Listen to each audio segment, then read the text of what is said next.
ደዊሃ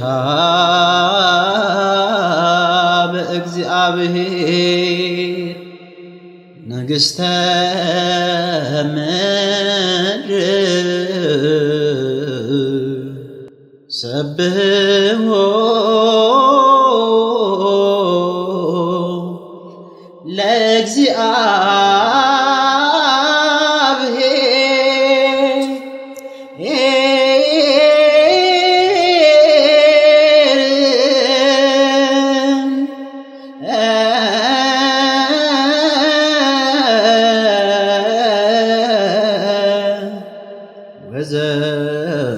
ወዘምሩ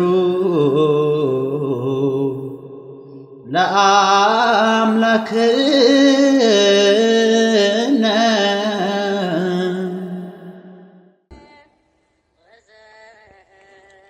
ንጉሠ ነገሥት ቴዎድሮስ ማን ነው?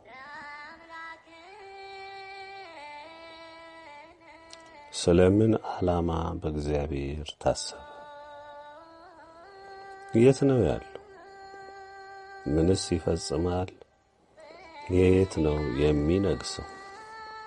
የትኛውን ግዛት ይገዛል? ይህ እውነት በማን ተገለጸ? አባቶች ስለዚህ ንጉሥ ምን አሉ? እንግዲህ ወገኖቼ በብዙ ሰው በብዙ ሕዝብ ዘንድ አንድም ምስጢር አንድም ደግሞ አከራካሪ አንድም ደግሞ ለክፎች አስጊ አስደንጋጭ ለቅኖችና ለዋሆች ደግሞ በእግዚአብሔር ለሚታመኑ ደግሞ የሚያጓጓ ሆኖ የሚነሳ ጉዳይ ነው። ዛሬ እኛ እግዚአብሔር እንደፈቀደ ልንገልጽላችሁ የምንወደው ከላይ እንደነገርኳችሁ ማን ነው? ንጉሠ ነገሥት ቴዎድሮስ ማን ነው? ሰው ብዙ ነው የሚለው፣ በክፉም በበጎም የሚያነሱ አሉ። ከቶንም እንዲህ አይነት ነገር የለምም የሚሉ አሉ።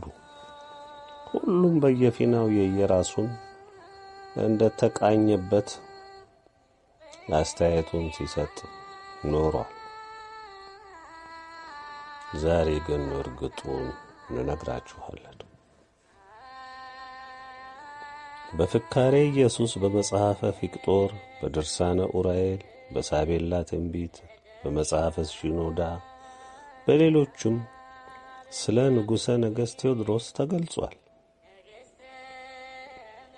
በእግዚአብሔር ቃል እስከ ዛሬ ብዙዎች ባላስተዋሉት እንዲሁ ተገልጿል። ዛሬ በዩቲዩብ፣ በፌስቡክ፣ በሌሎችም ማህበራዊ ገጾች በተለያየ መልኩ የሚያነሱት እጅግ በዝተዋል።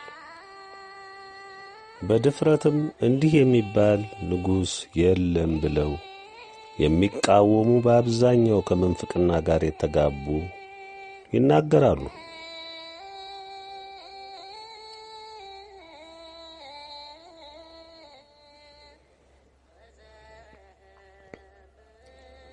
ለሁሉም በመጀመሪያ የልዑል ኃይለ ቃል በትንቢተ ኢሳይያስ ምዕራፍ 49 የተጠቀሰውን ቃል ተመልክተን የተቀረውን ሐሳብ እንመጣበታለን። የልዑል ኃይለ ቃል እንዲህ ይላል። ደሴቶች ሆይ ስሙኝ፣ እናንተም በሩቅ ያላችሁ አሕዛብ አድምጡ። እግዚአብሔር ከማኅፀን ጠርቶኛል፣ ከእናቴም ሆድ ጀምሮ ስሜን አንስቶአል። አፌንም እንደ ተሳለ ሰይፍ አድርጓል። በእጁ ጥላ ሰውሮኛል፣ እንደ ተሳለ ፍላጻም አድርጎኛል። በሰገባውም ውስጥ ሸሽጎኛል። እርሱም እስራኤል ሆይ አንተ ባሪያዬ ነህ፣ በአንተም እከብራለሁ አለኝ። እኔ ግን በከንቱ ደከምሁ፣ ምንም ጥቅም ለሌለውና ለከንቱ ጉልበቴን ፈጀሁ። ፍርዴ ግን በእግዚአብሔር ዘንድ ዋጋዬም በአምላኬ ዘንድ ነው አልሁ። አሁንም በእግዚአብሔር ዓይን ከብሬአለሁና አምላኬም ጉልበት ሆኖኛልና ያዕቆብን ወደ እርሱ እንድመልስ እስራኤልንም ወደ እርሱ እንድሰበስብ ባሪያ እሆነው ዘንድ ከማኅፀን ጀምሮ የሠራኝ እግዚአብሔር እንዲህ ይላል። እርሱም የያዕቆብን ነገዶች እንድታስነሣ ከእስራኤልም የዳኑትን እንድትመልስ ባሪያዬ ትሆን ዘንድ እጅግ ቀላል ነገር ነውና እስከ ምድር ዳር ድረስ መድኃኒት ትሆን ዘንድ ለአሕዛብ ብርሃን አድርጌ ሰጥቼሃለሁ ይላል የእስራኤል ታዳጊ ቅዱስም እግዚአብሔር። ሰዎች ለሚንቁት ሕዝብም ለሚጠላው ለገዦች ባሪያ እንዲህ ይላል። ስለ ታማኙ ስለ እግዚአብሔር ስለ መረጠህም ስለ እስራኤል ቅዱስ ነገሥታት አይተው ይነሳሉ፣ መሳፍንትም አይተው ይሰግዳሉ። እግዚአብሔር እንዲህ ይላል፣ በተወደደ ጊዜ ሰምቼሃለሁ፣ በመድኃኒትም ቀን ረድቼሃለሁ፣ እጠብቅህም አለሁ።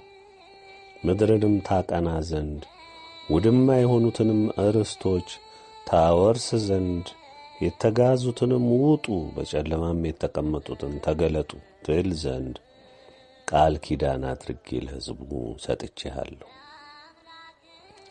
በመንገድም ላይ ይሰማራሉ፣ ማሰማሪያቸውንም በወና ኮረብታ ሁሉ ላይ ይሆናል።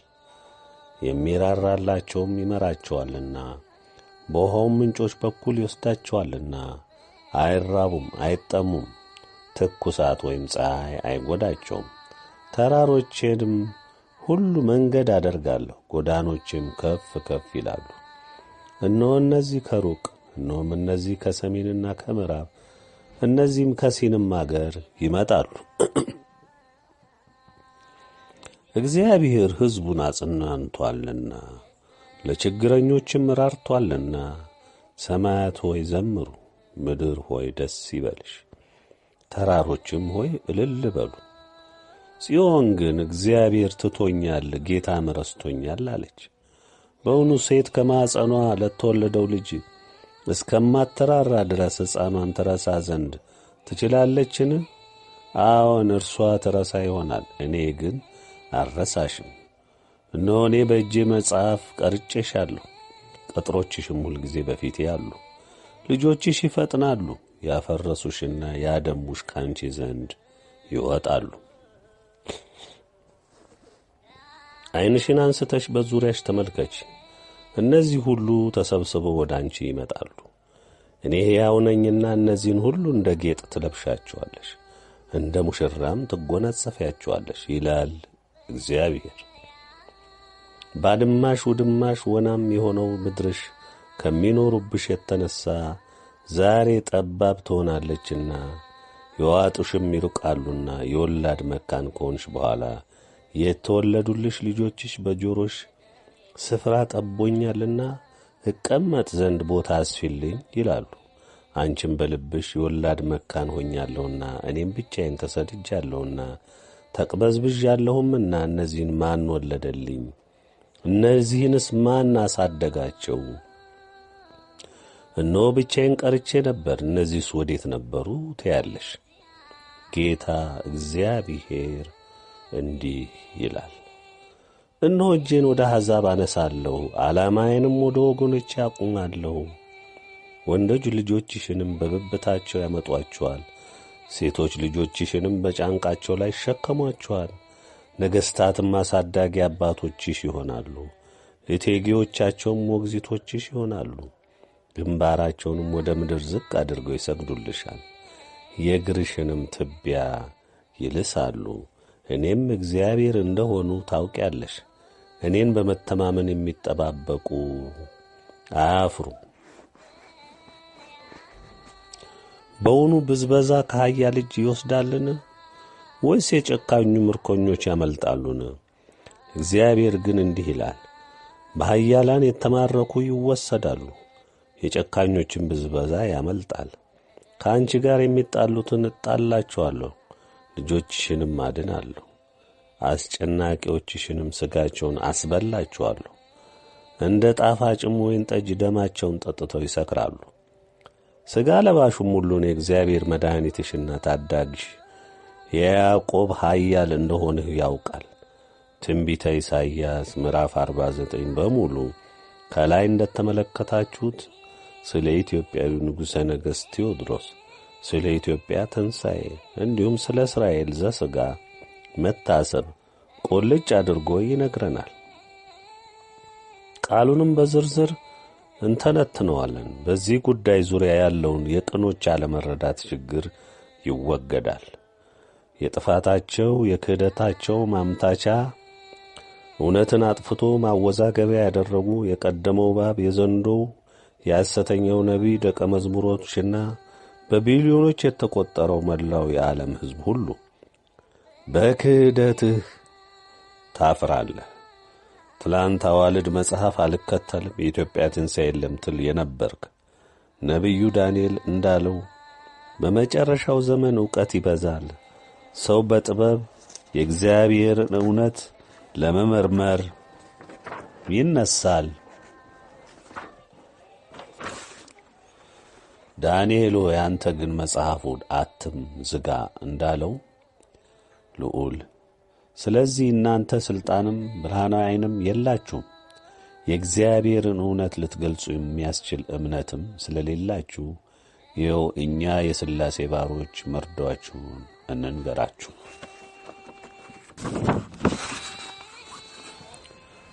የማምታቻ ቋንቋችሁ እኛ ከመጽሐፍ ቅዱስ ውጪ አናምንም ትሉ ነበር። የሐሰተኛው ነቢይ ፍጡሮች ናችሁና እናምነዋለን ካላችሁት መጽሐፍ ቅዱስ ውስጥ በግልጽ በማያሻማ መንገድ የተቀመጠውን የትንቢት ቃል አስቀመጥኩላችሁ። የሌሎች የካዳችሁትን የአባቶች ትንቢት እንዳለ ሆኖ ወደ አንድምታው ገብተን እንየው። ደሴቶች ሆይ ስሙኝ፣ እናንተም በሩቅ ያላችሁ አሕዛብ አድምጡ ይላል ቃሉ። ደሴቶች ማለት አገሮች፣ መንግሥታት እንደማለት ነው። በምድር ሁሉ ተበትነህ ያለህ መላው የአዳም ዘር ይመለከትሃልና ስማ ነው የምልህ ልዑል እግዚአብሔር። እግዚአብሔር ከማኅፀን ጠርቶኛል፣ ከእናቴም ሞት ጀምሮ ስሜን አንስቶአል፣ አፌንም እንደተሳለ ሰይፍ አድርጓል ይላል ኃይለ ቃሉ። አንድምታው እግዚአብሔር እያንዳንዱን ፍጥረት ለክብሩ ለወደደው ምግባርና የሕይወት ምልልስ ፈጥሮ እንደ ዕጣ ፈንታው በየስፍራው አድርጎታል። ሰውንም ቢያልቀውም እሱ እንዲህ እንደተወሰነለት የልዑል ዕጣ ፈንታ በምድር እንዲመላለስ አድርጎታል። እኛም ስንፈጠር ለፈቃዱ እንድንገዛ በምድሪቱም እንድንኖር ሲፈቅድልን በወደድነው እንድንሄድ ጨለማና ብርሃን ክፉንና ደጉን በፊታችን አስቀምጦልናል። መርጠን ወደ ወደድነው እጃችንን እንድንሰድ ፈቃዱ ሆኗል። እንዲህም ሲሆን በጎ ስንመርጥ ወደ በጎ የሚመራን መልካሙን መልአክ ያዝልናል። መልካሙን ይመርጠናልና እግዚአብሔር በወደደው መንገድ እንድንማር ያደርጋል። እግዚአብሔርን ምርጫው አድርጎ የሚመላለስ ሰው የሚማረው በእግዚአብሔር ነው። እግዚአብሔር ላሰበው ለፈቀደው ዓላማ ከሰዎች መሃል ለይቶ ለአገልግሎቱ ሰውን ይመርጣል።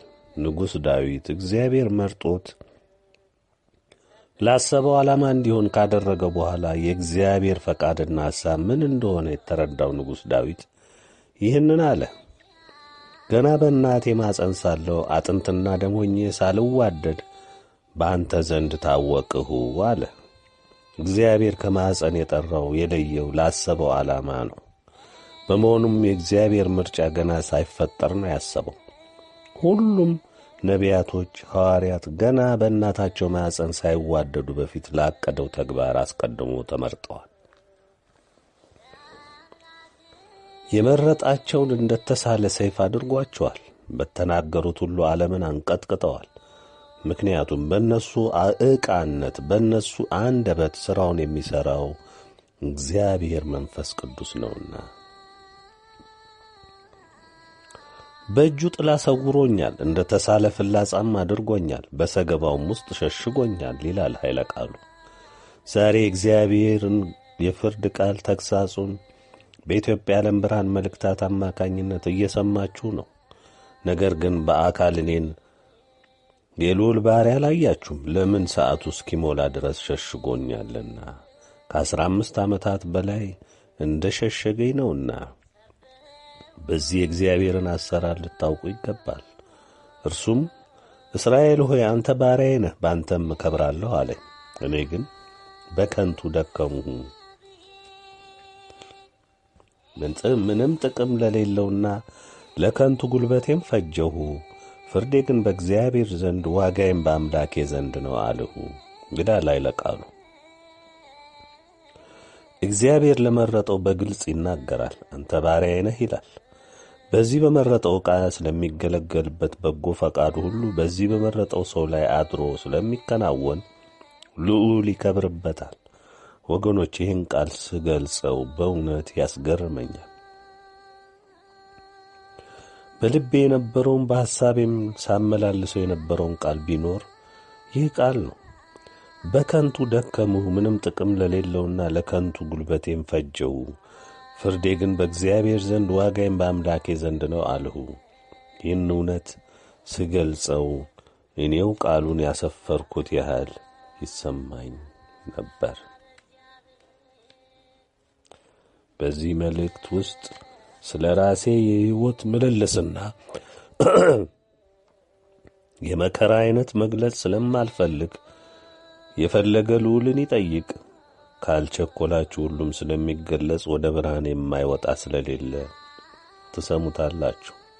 በግሌ ግን የመጣሁበትን ጎዳና ማሰብ አልፈልግም። እሱን ሳስብ መቋቋም የሚያቅተኝ እውቅታ ውስጥ ስለምገባ ብዘለው መልካም ነው። ወገኖቼ እንዳትቀየሙ። አሁንም ዋጋዬም ፍርዴም በእግዚአብሔር እጅ ነው። ሁላችሁም እንደምትረዱት በመላው ዓለም ነግሶ ዓለምን እንዳሻው በሚነዳው የቀደመው እባብ ዘንዶው ሐሰተኛው ነቢይ ጋር የተደረገው ውጊያ እጅግ ብዙ ነው። ከልጅነቴ ጀምሮም ነበር። ብዙም ነፍስን ሳላውቅ እኔን ለማጥፋት ዲያብሎስ ያላደረገው ጥረት አልነበረም። ፈቅጄ መከራን አልጠጣሁም።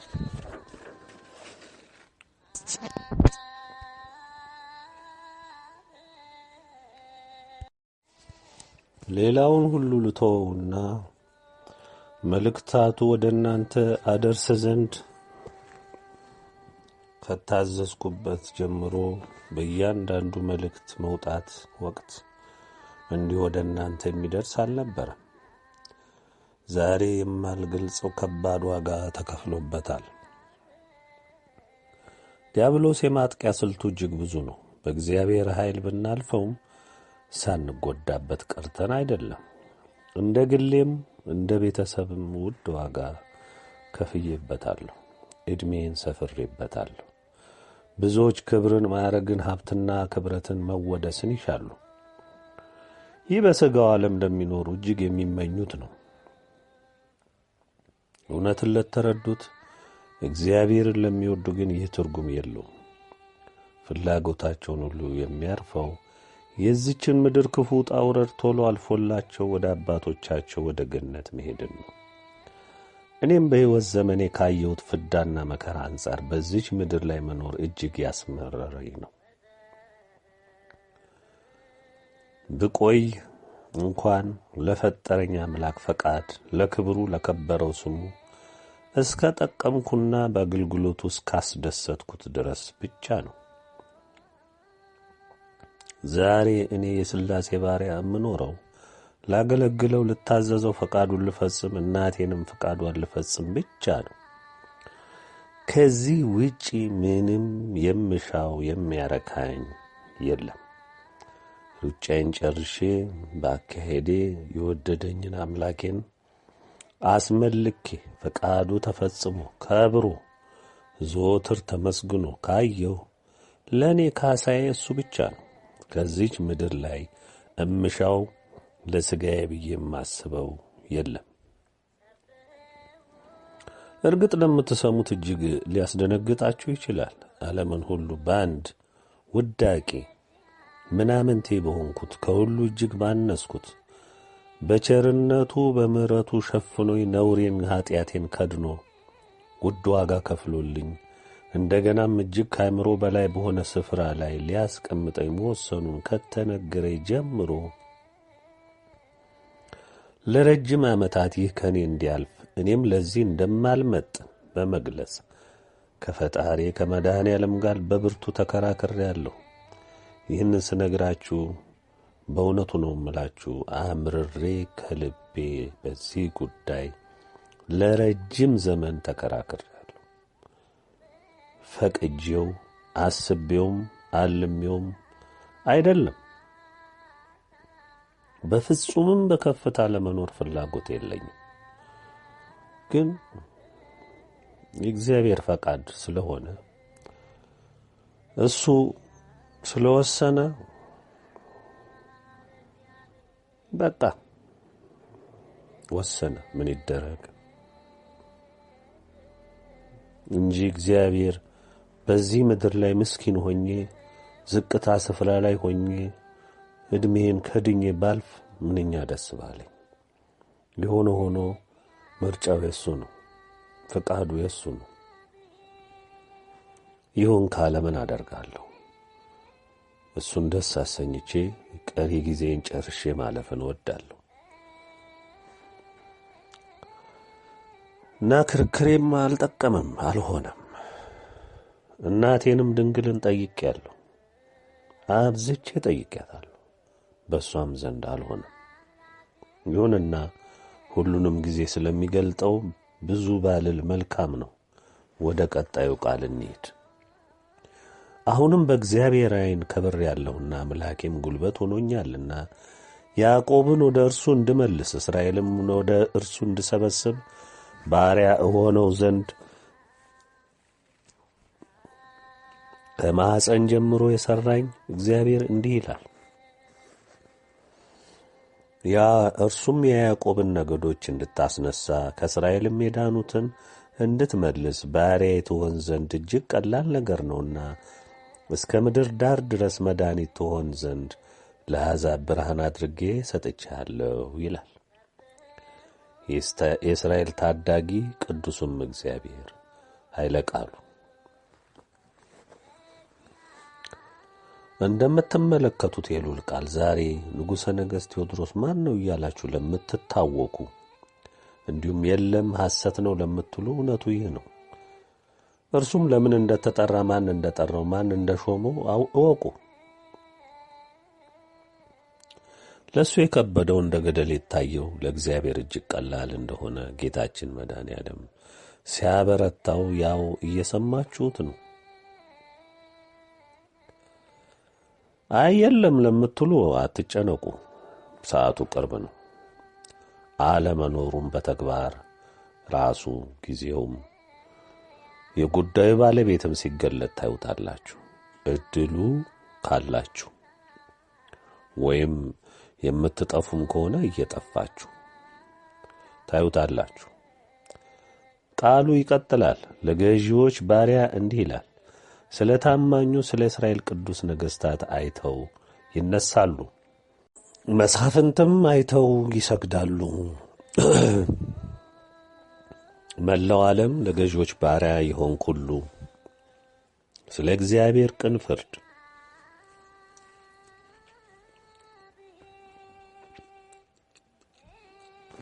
እግዚአብሔር ስለሚገልጠው እውነት አንተ የምትንቀጠቀጥላቸው የምትገዛላቸው መንግስታት መሳፍንቶች ሁሉ ለንጉሠ ነገሥት ቴዎድሮስ ወደው ሳይሆን በግዳቸው እየተጠረጉ እየተፈጩ ይንበረከካሉ፣ ይሰግዳሉ። ቃሉ የሚነግርህ ይህንን እውነት ነው። እግዚአብሔር እንዲህ ይላል፣ በተወደደ ጊዜ ሰምቼሃለሁ፣ በመድኃኒትም ቀን ረድቼሃለሁ፣ ጠብቅህም አለው። ምድርንም ታቀና ዘንድ ውድማ የሆኑትንም ርስቶች ታወርስ ዘንድ የተጋዙትንም ውጡ፣ በጨለማም የተቀመጡትን ተገለጡ ትል ዘንድ ቃል ኪዳኔ አድርጌ ለሕዝቡ ሰጥቼሃለሁ ይላል ኃይለ ቃሉ። እንግዲህ እግዚአብሔር ባሪያውን እንደጠበቀው በብርቱ መከራም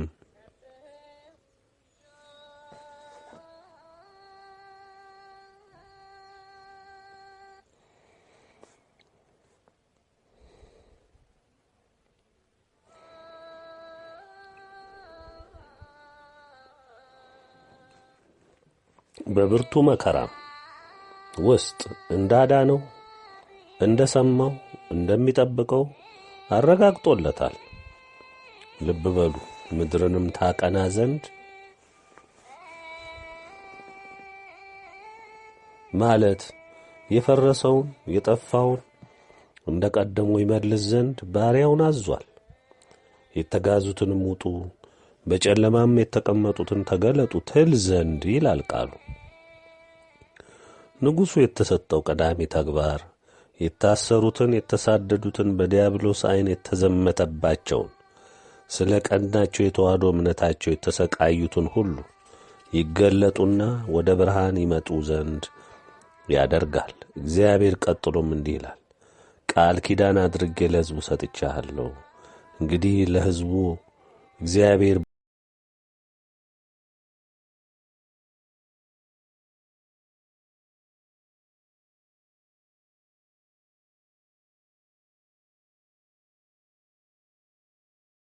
ቸዋልና በውሃም ምንጮች በኩል ይነዳቸዋልና አይራቡም አይጠሙም።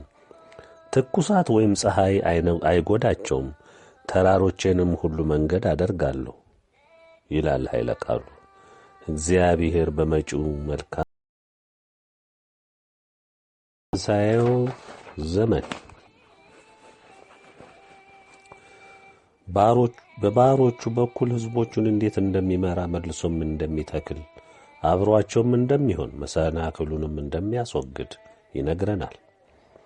ከተራራ የገዘፈ የለም። እሱን ሁሉ አስወግዶ መንገድ እንደሚያደርግ ልዑል ቃሉን ሰጥቷል። የዛሬ ተራሮች መንግሥታት፣ ኃይላት፣ ሐሰተኛ እምነቶች ሕዝቡን ያጠፉ ሁሉ በታላቅ ጉልበት ተኮፍሰው የምናያቸው ሁሉ ይወገዳሉ።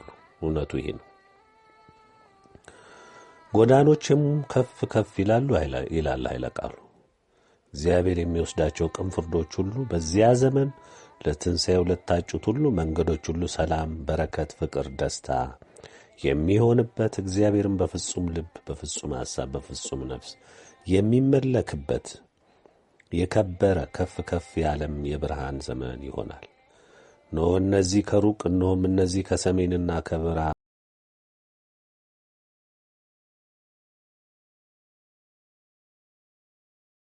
እና ሰማያት ሆይ ዘምሩ፣ ምድርም ሆይ ደስ ይበልሽ፣ ተራሮችም ሆይ እልል በሉ ይላል ኃይለ ቃሉ። በመጪው ዘመን በትንሣኤው ዘመን ከሁሉም የምድር ገጽታ ወደ ኢትዮጵያ ለመጽናናት ለመዳን ይመጣሉ። እግዚአብሔር ከታላቁ ቁጣ የተረፈውን የተቸገረውን ሁሉ ያጽናናል። ለሕዝቡ ራርቶአልና እግዚአብሔርን ስለ ቅን ፍርዱ ስለ ሕዝቡ ርኅራኄ ሰማያትም ምድርም መንግሥታትም እልል ይላሉ። የሚሆነው ወገኖቼ ይህ ነው። ጽዮን ግን እስራኤል እግዚአብሔር ትቶኛል ጌታም ረስቶኛል አለች። በእውኑ ሴት ከማጸኗ ለተወለደው ልጅ እስከማትራራ ድረስ ሕፃኗን ትረሳ ዘንድ ትችላለችን? አሁን እርሷ ትረሳ ይሆናል፣ እኔ ግን አልረሳሽም። እኔ በእጄ መጽሐፍ ቀርጬሻለሁ፣ ቅጥሮችሽንም ሁልጊዜ በፊቴ አሉ። ልጆችሽ ይፈጥናሉ፣ ያፈርሱሽና ያወደሙሽ ከአንቺ ዘንድ ይወጣሉ ይላል ኃይለ ቃሉ። ይህ ቃል ስለ እስራኤል ዘሥጋ የሚናገር ነው። በመልእክት 3 እንደተገለጠው እስራኤል በመጪው የትንሣኤ ዘመን በኢትዮጵያ ብርሃናዊ መንግሥት ስር የራሷ የውስጥ አስተዳደር መብት ተሰጥቷት ከቁጣው የተረፉትን ልብ በሉ፣ ከቁጣው የተረፉትን ሕዝቦቿን ይዛ እንደ ታናሽ የኢትዮጵያ እህት ሆና በመንፈሳዊ አስተዳደር በኢትዮጵያ ተዋሕዶ ኦርቶዶክስ ብርሃናዊ አመራሮች እየተመራች ተጽናንታ ትኖራለች። እግዚአብሔር ስለ ቀደሙት ነቢያት ሐዋርያት በፊቱ ታምነው ስላለፉት ሕይወት እግዚአብሔር እንደ ሕዝቦቹ አምጦ የወደዳቸው ነበሩ። ምንም እንኳን ቢከዱትም ወደ ሕዝቦቹም ቢመጣም ባይቀበሉትና በታላቅ ክህደት ለሞት አሳልፈው ቢሰጡትም እስካሁን ድረስም ከጥፋታቸው ባይመለሱም እሱ ግን እነሆ በመጨረሻ ሰዓት በፍርድ ዓለምን ሲጎበኝ ለቅሬቶቹም ሕዝቦች ራራ፣ አሰባቸውም። የቀደመውን የአብርሃምን የይስሐቅንም የያዕቆብንም የመሠረቱ አባቶችን የነ ሙሴን የነ ኤልያስን የነ ዳዊትን የፍቅር ዘመን አሰበ። እስራኤልንም በዚህ ነው ዕድሉ የገጠማት። መጽናኛም የሚሆናት ትንሽም ቢሆን በእሷ ዘንድ የቀሩት እጅግ በጣት የሚቈጠሩ ቢሆንም እነሱም ቢሆኑ ይካሳሉ፣ ይጽናናሉ። ዐይንሽን አንስተሽ በዙሪያሽ ተመልከቺ። እነዚህ ሁሉ ተሰብስቦ ወደ አንቺ ይመጣሉ። እኔ ሕያው ነኝና እነዚህን ሁሉ እንደ ጌጥ ትለብሻቸዋለሽ፣ እንደ ሙሽራም ትጐናጸፊያቸዋለሽ ይላል እግዚአብሔር። ባድማሽና ውድማሽ ወናም የሆነው ምድርሽ ከሚኖሩብሽ የተነሣ ዛሬ ጠባብ ትሆናለችና የዋጡሽም ይርቃሉና የወላድ መካን ከሆንሽ በኋላ የተወለዱልሽ ልጆችሽ በጆሮሽ ስፍራ ጠቦኛልና እቀመጥ ዘንድ ቦታ አስፊልኝ ይላሉ። አንቺም በልብሽ የወላድ መካን ሆኛለሁና እኔም ብቻዬን ተሰድጃለሁና ተቅበዝብዣለሁምና እነዚህን ማን ወለደልኝ? እነዚህንስ ማን አሳደጋቸው? እነሆ ብቻዬን ቀርቼ ነበር፣ እነዚህስ ወዴት ነበሩ ትያለሽ ይላል ኃይለ ቃሉ። እግዚአብሔር የታመነ አምላክ ነው፣ በቃሉ የጸና ነው። ኢትዮጵያ በእግዚአብሔር ፊት ስትታሰብ በሁለመናዋ ነው የምትጠገነው። ያጣችውን ተስፋ የቆረጠችበትን የተሳደዱባትን ሁሉን እግዚአብሔር ይመልሳል። ባድማው ሁሉ ይለመልማል። ኢትዮጵያ የሁሉ ምድር መጽናኛ ትሆናለችና ስፍራ እስከሚጠብ የትንሣኤ ሙሽሮችም የሚደምቁባት ትሆናለች። ግዛቷም እጅግ ይሰፋል። መካን ሆንኩ፣ ሁሉን አጣሁ፣ እንደ ጠላት ተቈጠርኩ፣ ልጆቼም ጠፉ ብላ ተስፋ የቈረጠችው ኢትዮጵያ ከመላው ዓለም ሁሉ የሰው ዘር እንደ አዲስ በተዋህዶ ተወልዶ ለክብሯ ጌጥ ይሆናል። ጌታ እግዚአብሔር እንዲህ ይላል፣ እነሆ እጄን ወደ አሕዛብ አነሳለሁ፣ ዓላማዬንም ወደ ወገኖቼ አቆማለሁ። ወንዶች ልጆችሽንም በብብታቸው ያመጧቸዋል፣ ሴቶች ልጆችሽንም በጫንቃቸው ላይ ይሸከሟቸዋል። ነገሥታትም አሳዳጊ አባቶችሽ ይሆናሉ፣ እቴጌዎቻቸውም ሞግዚቶችሽ ይሆናሉ። ግንባራቸውንም ወደ ምድር ዝቅ አድርገው ይሰግዱልሻል፣ የእግርሽንም ትቢያ ይልሳሉ። እኔም እግዚአብሔር እንደሆኑ ታውቂያለሽ ይላል አሁንም ኃይለ ቃሉ። እግዚአብሔር እጄን ወደ አሕዛብ አነሳለሁ፣ ዓላማዬንም ወደ ወገኖቼ አቆማለሁ ሲል በመልካሙ ዘመን በመጠገኛው ዘመን አሕዛብን ወደ ዓላማው ወደ እውነት መግለጫው ወደሚከብርበት ምድር ወደ ኢትዮጵያ የሚጠራበት እንደሚሆን ያመለክታል።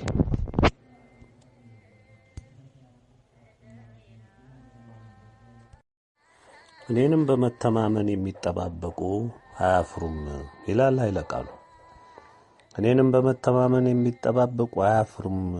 በውኑ ወገኖቼ የዚህን ቃል እንድምታ በሚገባ ታስተውላችሁን?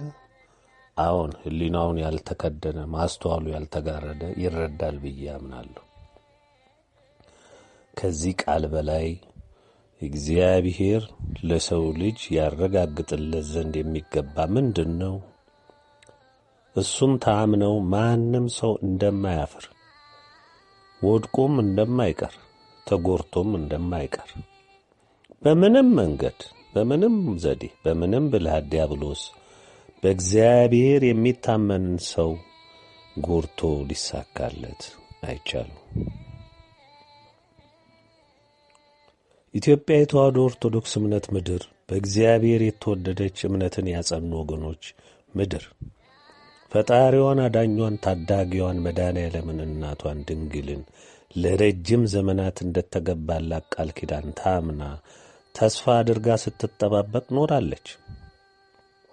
አባቶች፣ እናቶች ይህንን እውነት ለልጆቻቸው አውርሰው በተስፋ ተሳልመው ወደ ዕረፍታቸው ሄደዋል። የእግዚአብሔር ቤተሰቦች፣ የድንግል ልጆች ታላቁ ነቢይ ኢሳይያስ የኖረው ከጌታችን መወለድ በፊት ነው። ስለ ኢትዮጵያ ታላቅነት፣ ወደፊት ስለሚጠበቃት የጸና ታላቅ ተስፋ ከልዑል ተገልጦለት እሱም የአምላኩን ቃል ኪዳን በትንቢት መጽሐፉ አስፍሮልን አልፏል። ሰዓቱ ሲደርስ እነሆ እግዚአብሔር ቃሉንና ምስጢሩን እየገለጠ መጣ። ኢትዮጵያ የቃል ኪዳን ምድር እንደሆነች ይህንን እውነት ያመኑና የተረዱ እጅግ ጥቂት ወገኖች ተስፋ ሳይቆርጡ ሲጠባበቁ ኖረዋል። እግዚአብሔር አንድ ቀን እውን ያደርገዋል ብለው ታምነው ቆመዋል። እኛም የመልእክቱ አድራሾች እንዲሁ በተስፋ ጸንተን ስንጠብቅ ቆይተናል። እግዚአብሔር ኃያል የታመነ ጌታ በመተማመን የሚጠብቁትን አያሳፍርም። እውነቱ ይህ ነው። ዛሬም የምነግርህ ተስፋህ እነሆ እውን ይሆናል። ደርሰህበታል። የካዱትም የናቁትም ያቃለሉትም ተስፋን የማይሰጥ የማይፈርድ የማይታደግ አድርገው የቈጠሩት ሁሉ እነሆ ያዩታል። በቅን ፍርዱም እየጠረገ ይሸኛቸዋል። በቃሉ አላግጠዋል። እውነትን በውሸት ለውጠዋል። የሐሰት እምነትን ታምነዋል።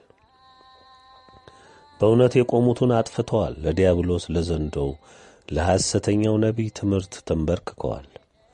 በዮሐንስ ራእይ 20 የተገለጠውን እውነት ክደዋል።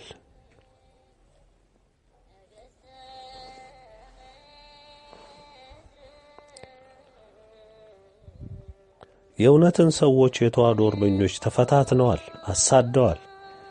የኢትዮጵያ የጸና ተስፋ የገለጥነውን ኢትዮጵያ የዓለም ብርሃን መልእክታትን በድፍረት ተቃውመዋል።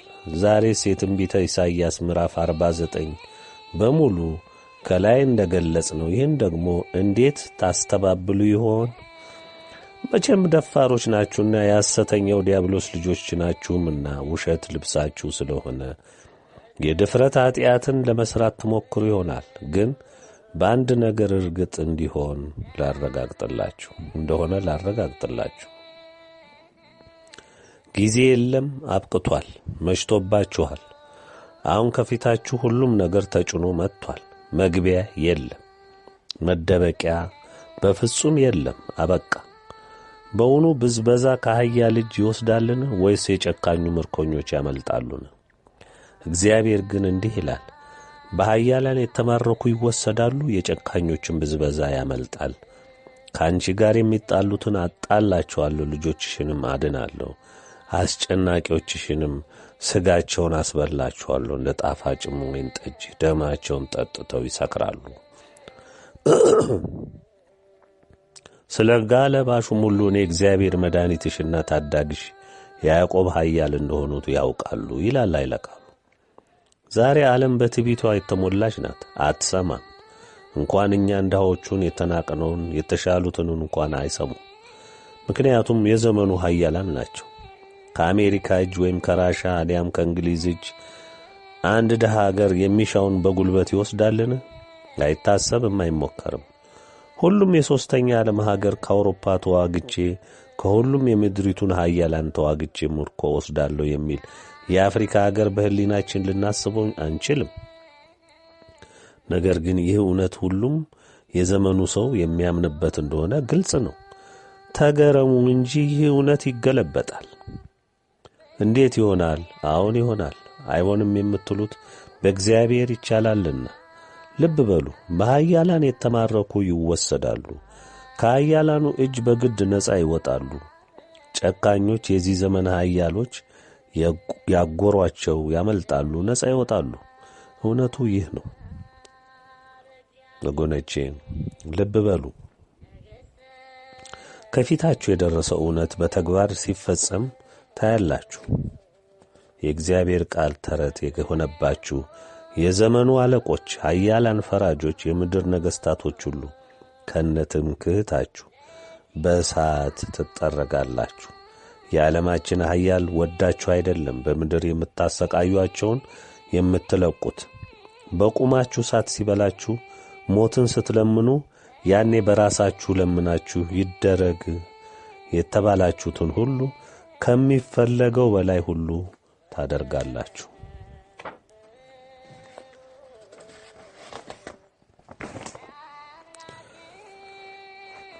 ከተመሰገነችው ከተወደደችው በፊታችሁ ሁሉ ትከብር ዘንድ በኃያሉ እግዚአብሔር በታሰበችው ኢትዮጵያ ፊት ትቢያ ትሆናላችሁ።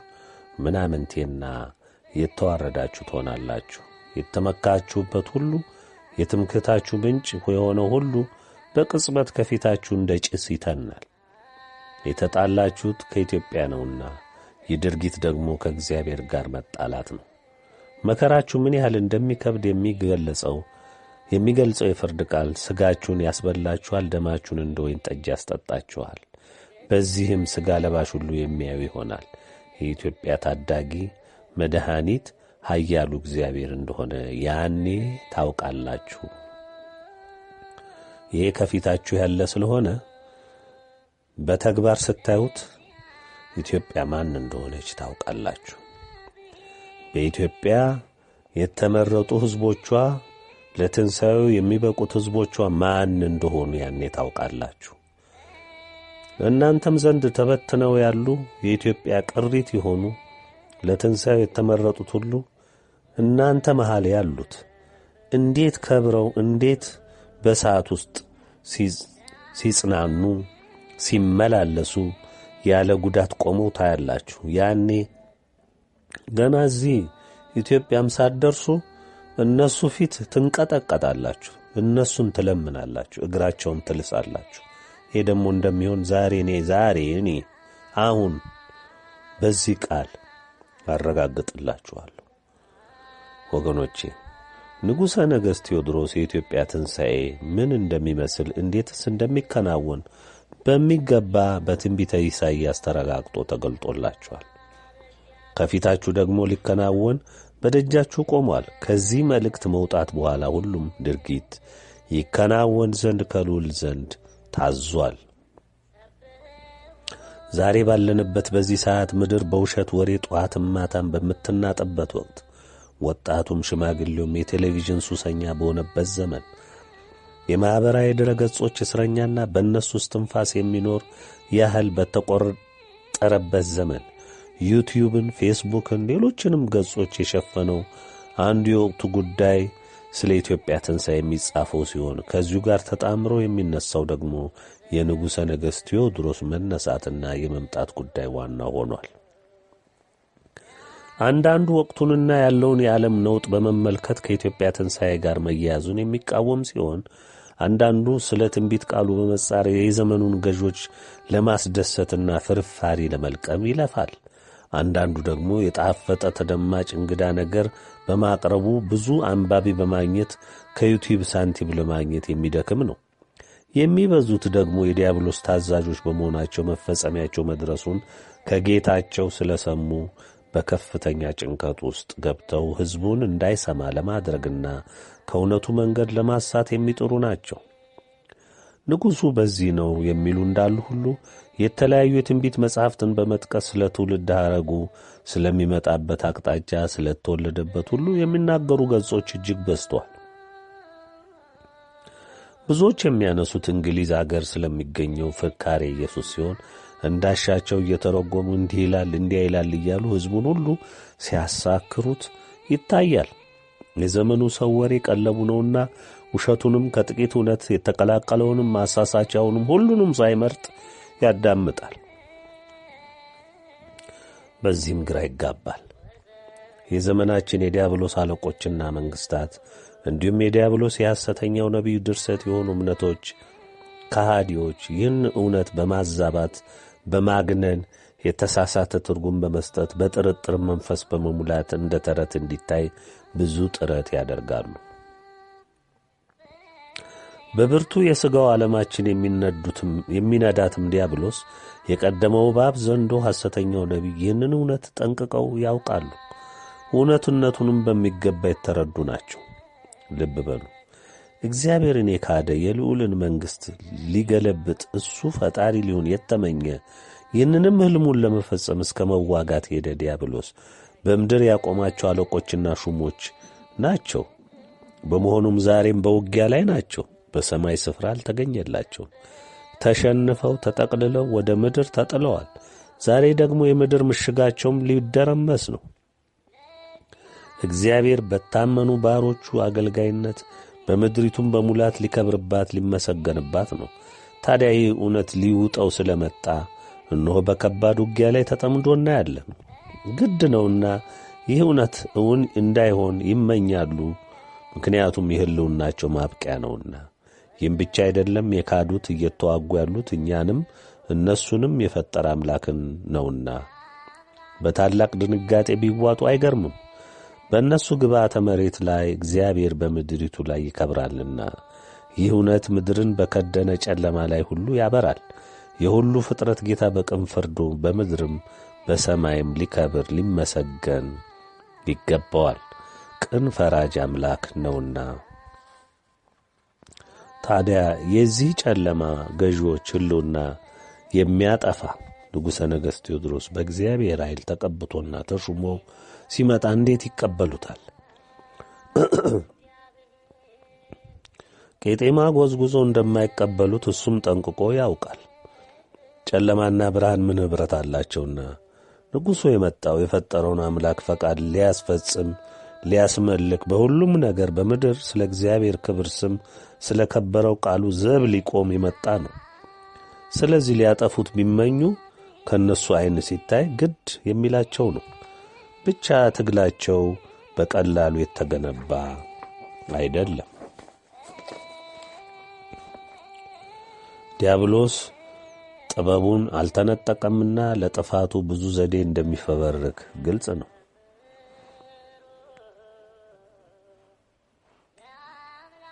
ስለዚህ በምታዩት ትርምስ አትደነቁ። የእግዚአብሔር እውነት ከተገለጸ ሁሉም የጨለማ ኃይል ስፍራና መቆሚያ የለውምና ጠላት በብርቱ ታውቋል። ወገኖቼ በጨለማ ያለን ሰው ያሻውን ቢያደርጉት ቢጎትቱት ምን ያውቃል? ምንም አያውቅም። ያሻቸውን ያደርጉታል። እውነቱ ይህ ነው። ዛሬ እንደምታዩት ዓለምን ዲያብሎስ ፍጹም አጨልሟት በኀጢአት ባሕር ውስጥ እንድትዋጥ አድርጓታል። ፍጅት፣ ጦርነት፣ እርስ በርስ በዘር መፋጀት፣ በድንበር በእምነት መተላለቅ፣ እኔ ነኝ የበላይ የለም እኔ ነኝ በሚል እየተላለቀ ይገኛል። ሁሉም ሰው እንደሚያውቀው ዓለም በሁለት ጎራ ተለይቶ የሚቋላው ዲያብሎስ ባደራጀለት ዕቅድ መሠረት ነው። የፈቃዱ ተገዦች ስለሆኑ የታዘዙትን ያደርጋሉ። የሁሉም መንግሥት ምኞት እኔ የተሻለ ሰላምን፣ ብልጽግናን፣ ደስታን፣ ፈንጠዝያን፣ ዲሞክራሲን፣ የሰይጣን ፍትሕን አመጣለሁ የሚል ነው። ይህንንም ለማድረግ ያንተ ዘዴ የተሻለ ነው፣ አይ የዛኛው የተሻለ ነው በሚል ዘዬ ዲያብሎስ ስላደራጃቸው ሺዎችን ዘመናት እየተቋሉ እዚህ ደርሰዋል። የዲያብሎስ ሕልምና ኑሮ የሚደምቀው በዚህ የጨለማ ኑሮ እየተፋጨ እየተቋላ የሚዳክር መጨበጫ የሌለው ዓለም በመፍጠር ስለሆነ ይህ ሕልሙም ተሳክቶለት ቢሊዮኖችን እየነዳ ይገኛል። ሰው ፈጣሪውን ካወቀ እንደ ፈቃዱ ከሄደ ትእዛዙን ከወደደና ካከበረ ወደ ብርሃን ዓለም ገባ ማለት ነው። መዝኖና አስተውሎ የሚጓዝ እግዚአብሔርና ፈቃዱ የተረዳ ብዙ ሲኖር ምን እንደሚያተርፍ ስለሚያውቅ በእውነትም ተደሳች ለመጪውም ዘመን ወደ ብርሃን ተሻጋሪ እንደሚሆን እንደሚጽናናም ዲያብሎስ ስለሚያውቅ ይህንንም እውነት ሰው እንዳያውቅና ወደ እግዚአብሔር ጉያ ተሰብስቦ በምድርም በረከት ለወዲያኛውም ዓለም የመንግሥቱ ወራሽ እንዳይሆን ታላቅ ተጋድሎ አድርጓል፣ እያደረገም ነው። አመፁ በዝቶ ዛሬ የሰው ዘር እንደ ቅጠል እየረገፈ ዲያብሎስ ባደራጀውና ባቀደው መልክ የሰው ደም እንደ ጎርፍ እየፈሰሰ ነው፣ መቋረጫ የለውም። እዚህ አገራችን ስንት ንጹሕ ደም ፈሰሰ፣ ስንት ድሃ አለቀ፣ ስንት ቤት ፈረሰ፣ ስንቱ በረሃብ በጦርነት ረገፈ፣ ስንቱ በዘሩ ተፈጨ፣ ስንቱ ስለ ተዋህዶ እምነቱ ተጨፈጨፈ። ዛሬ በግልጽ ባልተሸፈነ መልኩ እያያችሁት አይደለም እንዴ? ሁላችሁም ይህንን አትመሰክሩም እንዴ? ትመሰክራላችሁ። ያያችሁት የሰማችሁት ነው። ዲያብሎስ የቀደመው እባብ ዘንዶ፣ የሐሰተኛው ነቢይ ያነገሰው የኢትዮጵያ መንግሥት የዲያብሎስን ፍላጎት ለማርካት የእውነትን መንገድ ሊያጠፋ ምን እየሠራ እንዳለ የምታዩት አይደለም ወይ? ዐይኑን በጨው ያጠበ፣ እፍረት የማይሰማ፣ ውሸትን እንደ ልብስ ያጠለቀ፣ ማጭበርበርን ማታለልን እንደ ስልትና ዕውቀት አእምሮ የተቀበለ፣ አፉ ቅቤ ልቡ ጩቤ እንደሚባለው አይነት መሪ ለእኛ መጥፋት የሚተጋው ዲያብሎስ የተክሎብን ስንት የኢትዮጵያ ድሃ ስለ ዘሩ ስለ ተዋህዶ እምነቱ ተፈጨ፣ ስንት ቤተ ክርስቲያናችን ፈረሰ፣ ተቃጠለ፣ ስንቱ ተሳደደ፣ ስንቱ የአረም መጫወቻ ሆነ። አገራችንን ለማፍረስ ስንት ጥረት ተደረገ።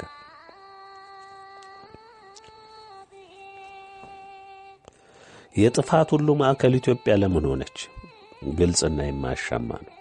የቀደመው እባብ ዘንዶ፣ ሐሰተኛው ነቢይ፣ ተጠዋሪዎች ሕልማቸውንና ሩጫቸውን የሚያጦፉት እግዚአብሔር ኃይልን ያስታጠቃቸው የሥላሴ ባሮች የሚነሱት ከዚች ከድንግል ርስት ኢትዮጵያ ስለሆነ ነው።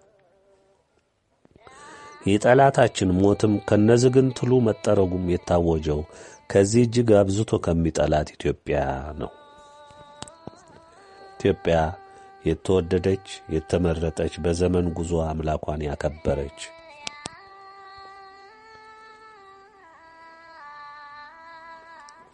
ያንንም አምልኮ ከልቡ የሚፈጽም ሕዝብ በውስጧ እስከ ዛሬ ይዛ የዘለቀች ናት።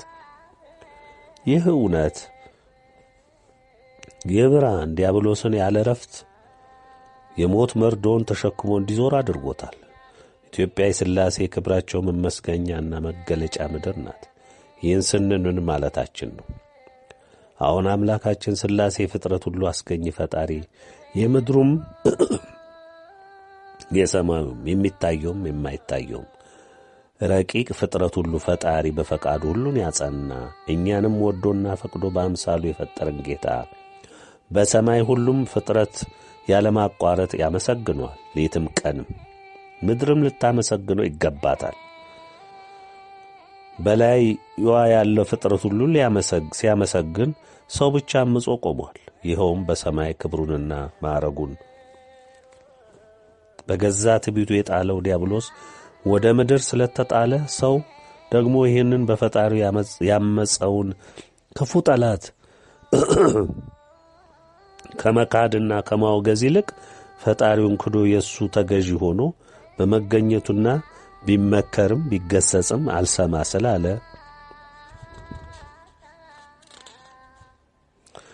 ብርቱ ፍርድ ሊጠርገው እነሆ በደጁ ደርሷል። ይህ ከተፈጸመ በኋላ የተዋህዶ እምነታችን አሸነፋ እንደ ፀሐይ ስለምታበራ እግዚአብሔር የአብርሃሙ ሥላሴ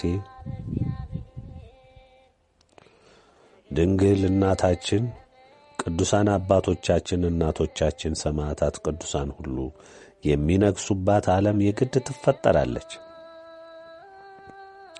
መሪዋም እግዚአብሔር መንፈስ ቅዱስ ይሆናል። እንደማያቋርጥ ጅረት የልዑል ስም ሌትም ቀንም ይመሰገናል፣ ይከብራል። የሥላሴ ክብር ምድርን ይከድናል። አገልጋይ ባሮች ሁሉ የወደዳቸው ከታላቁ መከራ ያወጣቸው ልጆቹ ነጭን ልብስ ለብሰው አብሮት ይከብራሉ። ይህ እውን ይሆናል። ለዚህም ነው ከላይ ያለውን ቃል አስቀድመን የምናነሳው፣ በሁሉም ነገራችን ላይ የምናጸነው። ኢትዮጵያ ርስተ ድንግል ማርያም ናት። አዎን ቅድስተ ቅዱሳን እናታችን በሰማይም ክብሯ የላቀ የመድኃኒተ ዓለም እናት ንግሥት፣ በምድርም ንግሥት የተወደደችው ኢትዮጵያ ልዑል አክብሮ የሰጣት የእሷም የክብር መገለጫ ናት። ዓለም ሁሉ ያለ እሷ ምልጃና እናትነት የማይድን መሆኑ በግልጽ የተመሰከረበት መሆኑን የሚያረጋግጥ ሥላሴ በረከትን፣ ምሕረትን፣ ጤናን፣ ዕድሜን ሁሉ የሰጠው በእሷ የፍቅር ምልጃ መሆኑን ያወቀ ትውልድ ስለከበረ ይህ አሸናፊ ትውልድ ደግሞ የተዋህዶ አርበኛና ሲጠራትም እምዬ እናት የሚላት መሆኑ ክብሯን በሚገባ ጠንቅቆ ስላወቀ መሆኑን ከላይ ያለው ኃይለ ቃል ያረጋግጥልናል። ኢትዮጵያ ዓለም ብርሃን ናት። አዎን ናት።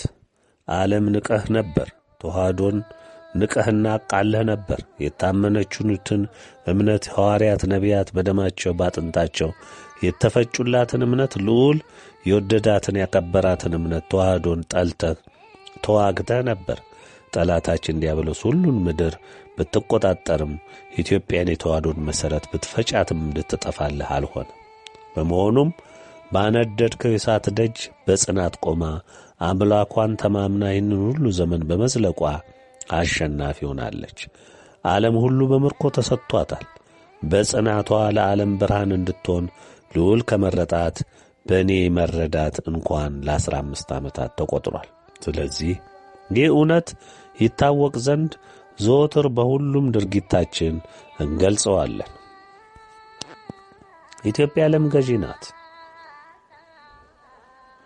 አዎን ናት። ድል ያደረገችው የኢትዮጵያ ኦርቶዶክስ ተዋሕዶ ቤተ ክርስቲያን ናት።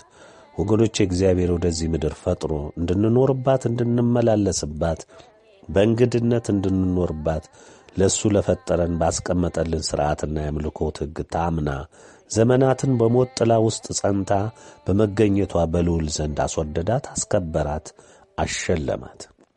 በመሆኑም ዓለም በምርኮ ተሰጣት። ኢትዮጵያን ማዕከሏ አድርጋ በኢትዮጵያ ዓለም ብርሃናዊ መንግሥትነት ዓለምን ሁሉ ትገዛለች።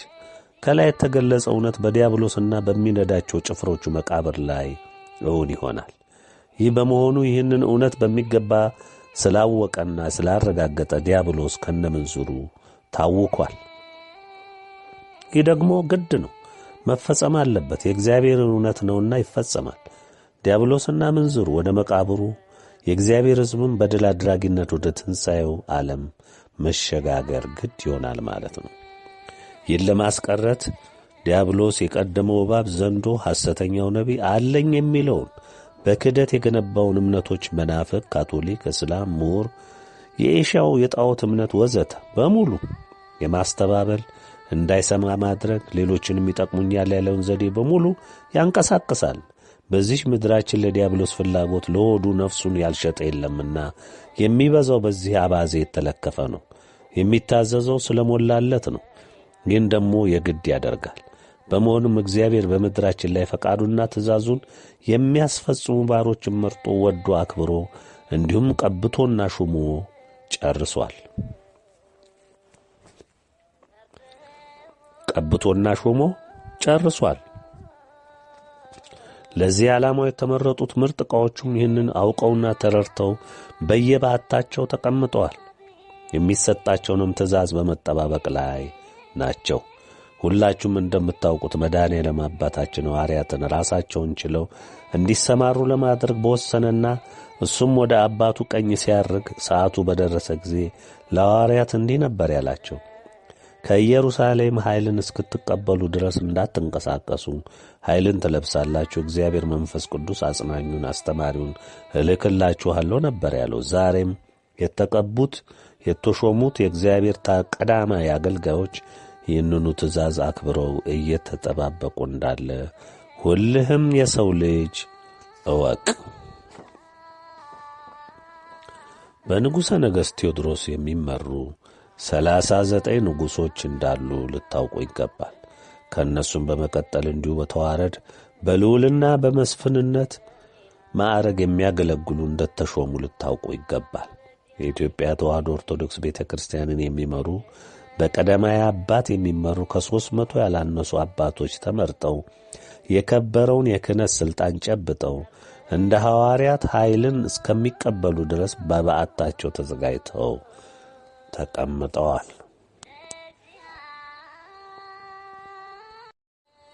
ዓለም እወቅ፣ የምትሻገረው ወገኔ ተረዳ፣ አስተውል። እውነቱ እንግዲህ ይህንን ይመስላል። በተለይ ተሻጋሪ የሆንከው የእግዚአብሔር ቤተሰብ ለትንሣኤው ዘመን ትደርስ ዘንድ የተወደድህ ወገኔ ዕድለኛ ነህና በትዕግሥት ተጠባበቅ።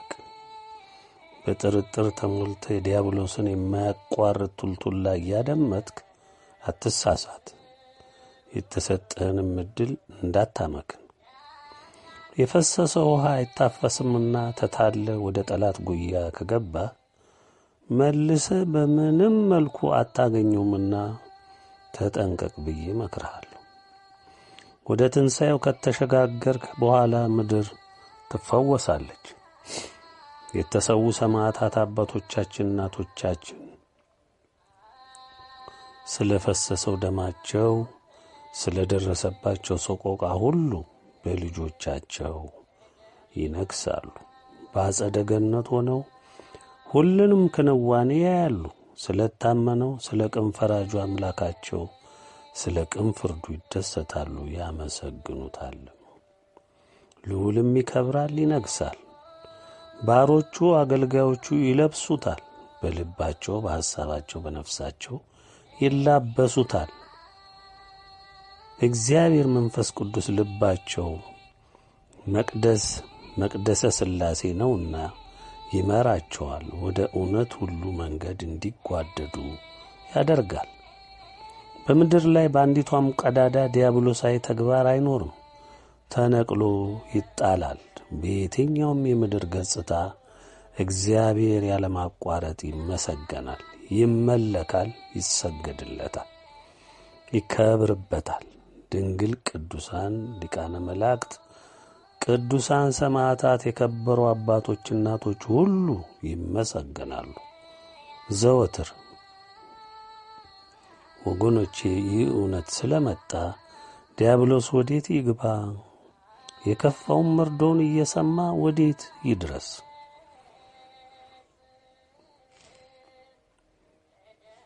የእግዚአብሔር ቤተሰቦች፣ በተሰጣችሁ ተስፋ የጸናችሁ ወገኖቼ፣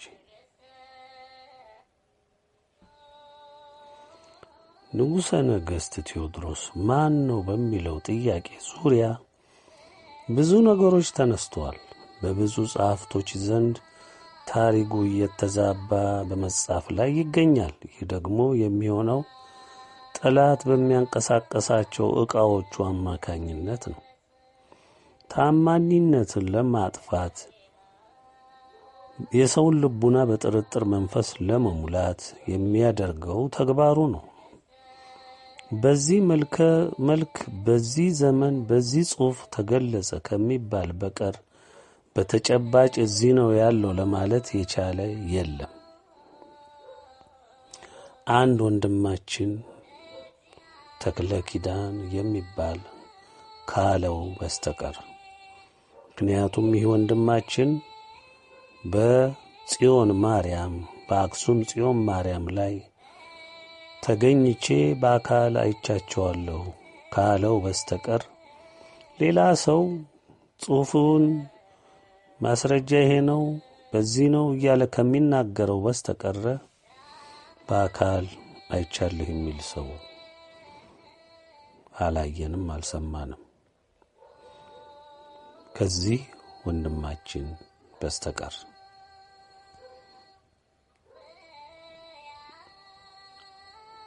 የወንድማችን ደግሞ ብዙ ጊዜ እንደምትረዱት ብዙ መልእክቶችን የሚያስተላልፍ የሚመክር የሚገስጽ ነውና ብዙ መጽሐፍቶችንም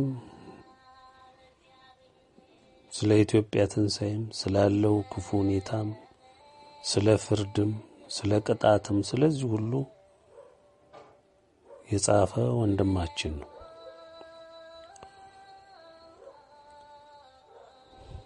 ብዙዎች በቅንነትም ወይም ከጉጉታቸው የተነሳ አግንነው ይናገራሉ። ከሰውም በላይ የመላእክትን ያህል የሚያደርጉትም አሉ። ወገኖቼ እነ ሙሴ፣ እነ ኤልያስ፣ እነ ዳዊት ሌሎችም ሰው ነበሩ። በእነሱ ሕይወት የነገሰው እግዚአብሔር ግን በእነሱ አድሮ ምን እንደሠራ ሁላችሁም የምታውቁት ነው። አሁንም እግዚአብሔር በመረጣቸው በወደዳቸውና በሾማቸው ምርጥ ዕቃዎቹ ላይ አድሮ የፈቃዱን ሥራ ይሠራል ማለት ነው። እግዚአብሔር በየዘመኑ የታመኑ ባሮችን አስነስቷል። ሐዋርያት፣ ነቢያት፣ ሰማዕታት ሁሉም መገልገያዎቹ ምርጥ ዕቃዎቹ ሆነው አክብረውት ስለ እውነት ቆመው አስከብረውት በክብር አልፈዋል። በሰጣቸው መንፈሳዊ ኃይል ጠላትን ተዋግተዋል። ለእኛ ደግሞ የተጓድሏቸውን አሻራ አትመው አልፈዋል።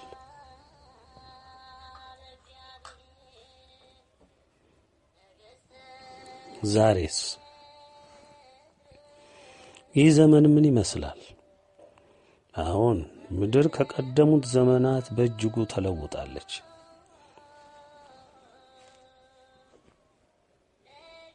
በስልጣኔዋ ገስግሳለች። ምድር መንደር ሆናለች። ዕውቀት እጅግ በዝቷል።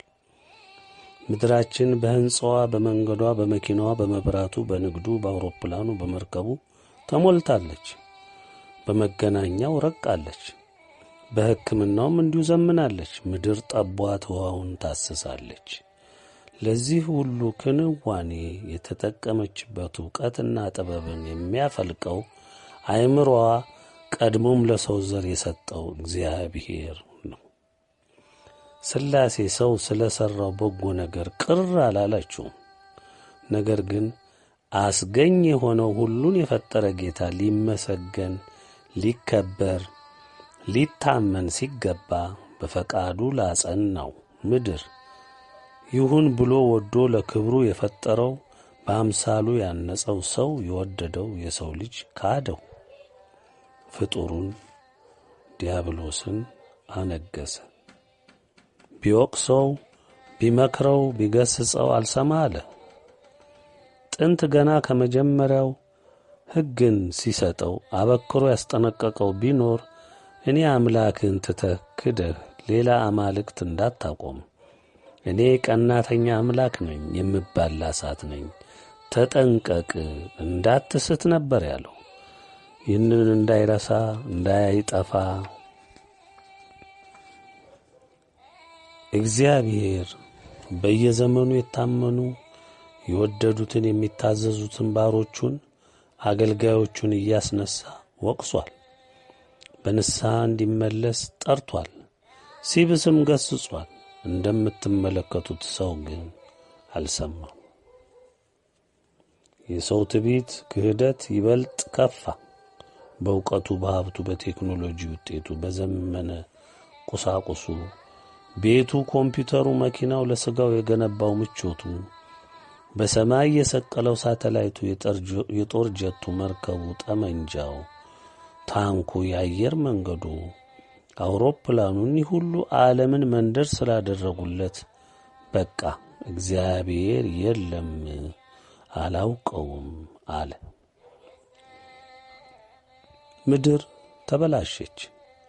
ለሰው ያልተገባ ተግባር፣ እግዚአብሔር ያወገዘው ድርጊት ሁሉ ሰዶማዊነት፣ ምንዝርና ምድርን አለበሰ። እነዚህ ሁሉ ተደማምረው እግዚአብሔርን የካደው ዲያብሎስ ምኞት በሰው ልጅ ዘንድ ቦታና ስፍራ ጨበጡ። እግዚአብሔር ተረሳ።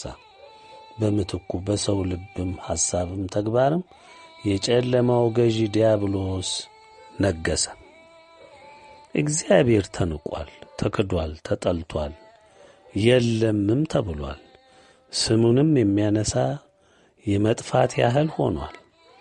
በመላ የሰው ሕይወት ውስጥ የቀደመው እባብ፣ ዘንዶ፣ ሐሰተኛው ነቢይ ተወደዋል፣ ተደምጠዋል፣ ተሰግዶላቸዋል፣ ተመልከዋል። ምልክታቸውም ለሰው ሁሉ እንዲወሰድና እንዲያደርገውም ሆኗል። ይህን ሁሉ እየተመለከተ ያለው የአብርሃሙ ሥላሴ የግድ አምላክነቱን፣ ቅናቱን፣ የሚባላ እሳት መሆኑን ምድርም ሰማይም በፊቱ ብናኝ ኢምንት መሆናቸውን ይታወቅ ዘንድ ግድ ነውና ይህ ሊረጋገጥ ስለሚገባው ዛሬ ፍርድ ወደ ተግባር ሊለወጥ ሆኗል።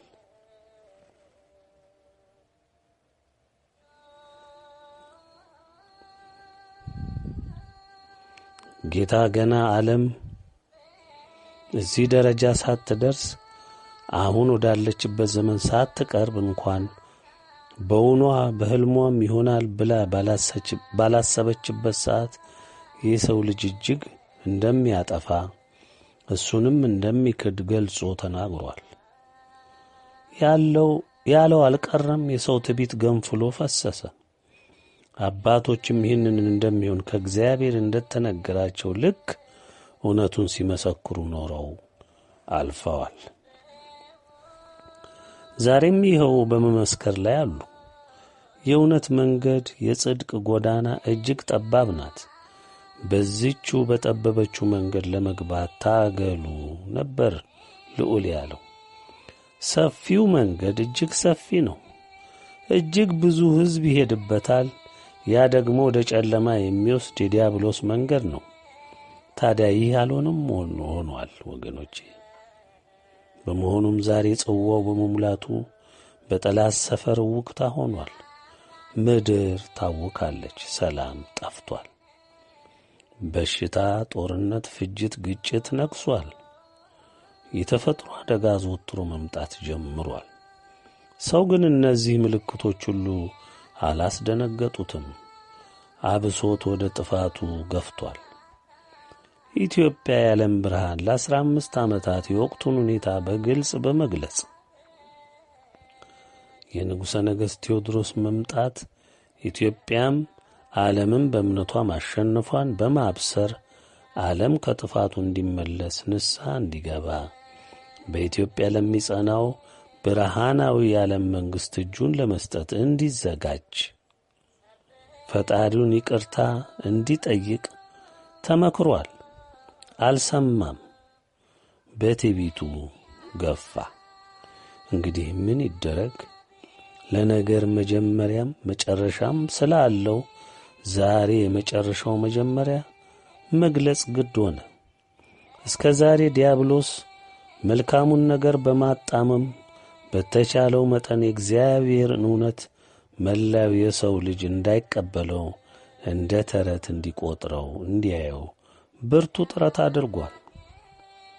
በእርግጥም ተሳክቶለታል።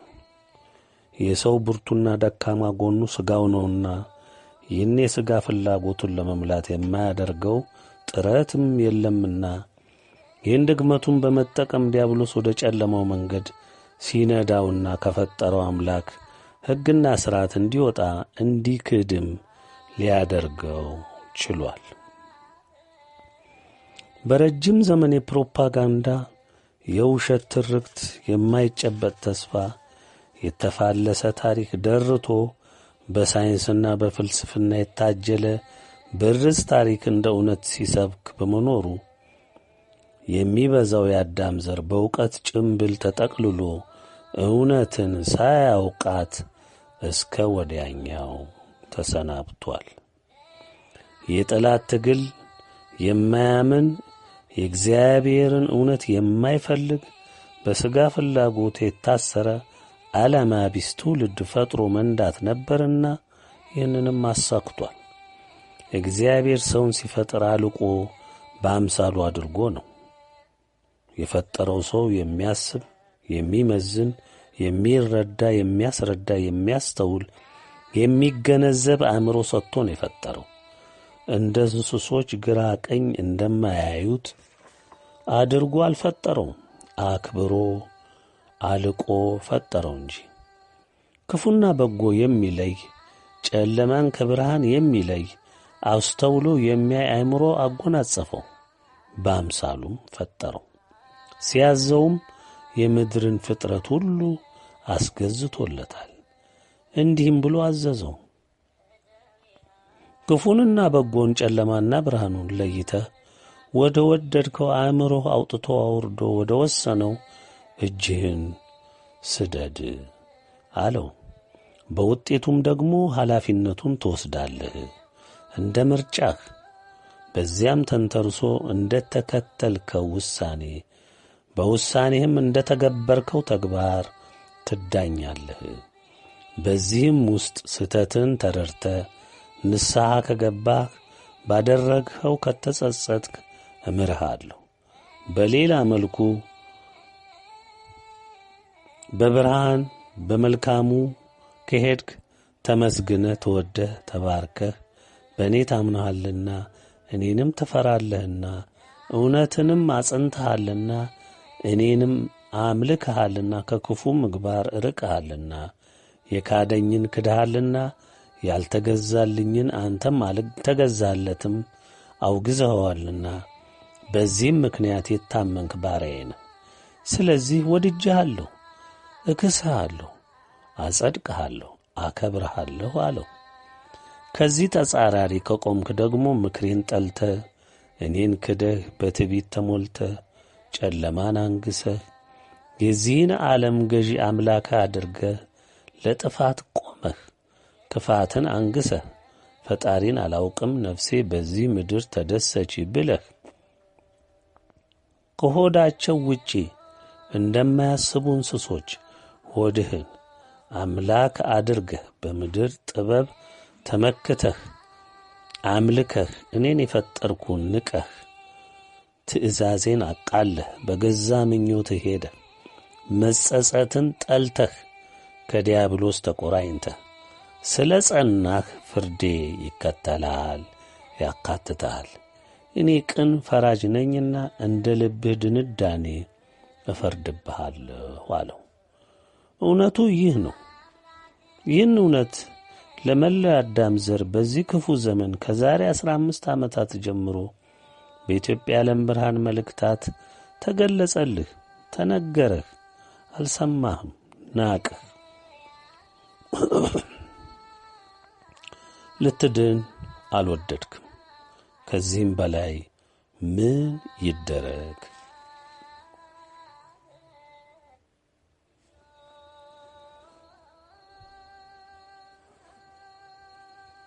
በዓለማችን ያለው ሕዝብ ወደ 8 ቢሊዮን ተጠግቷል።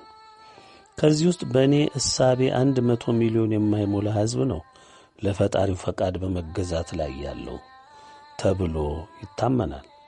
የሁሉ ምድርን የሸፈነ የሰው ዘር ከዲያብሎስ ጋር ተጣብቆ ጠፍቷል፣ ላይመለስ ሆኗል። በእግዚአብሔር ቃል በግልጽ እንደተቀመጠው የመዳን መንገድ፣ የእውነት መንገድ እጅግ ጠባብ ነው። በዚህ በጠበበው መንገድ ለመግባት ተጋደሉ ይላል። የጨለማው መንገድ ግን እጅግ ሰፊ ነው። ብዙዎቹም ይሄዱበታል፣ ግን ይጠፉበታል፣ ይከስሩበታል። እውነቱም ይሄው ነው። እንግዲህ ወገኖች፣ እግዚአብሔር ቀጠሮ አክባሪ ነው። የተናገረው የገባውንም ቃል ኪዳን አክባሪና ፈጻሚ ነው። እነሆ ዛሬም ቃሉን ለመፈጸም ከብዙ ሺህ ዘመናት ትዕግሥት በኋላ ምድርንና መላውን ነዋሪ የአዳም ዘር ከእናቱ ከእናታችን ከድንግል ጋር በመሆን ጎብኝቶ የሰውን ዘር ልማትና ጥፋት አክራሞቱን ሁሉ መዝኖ አጠናቀቀ።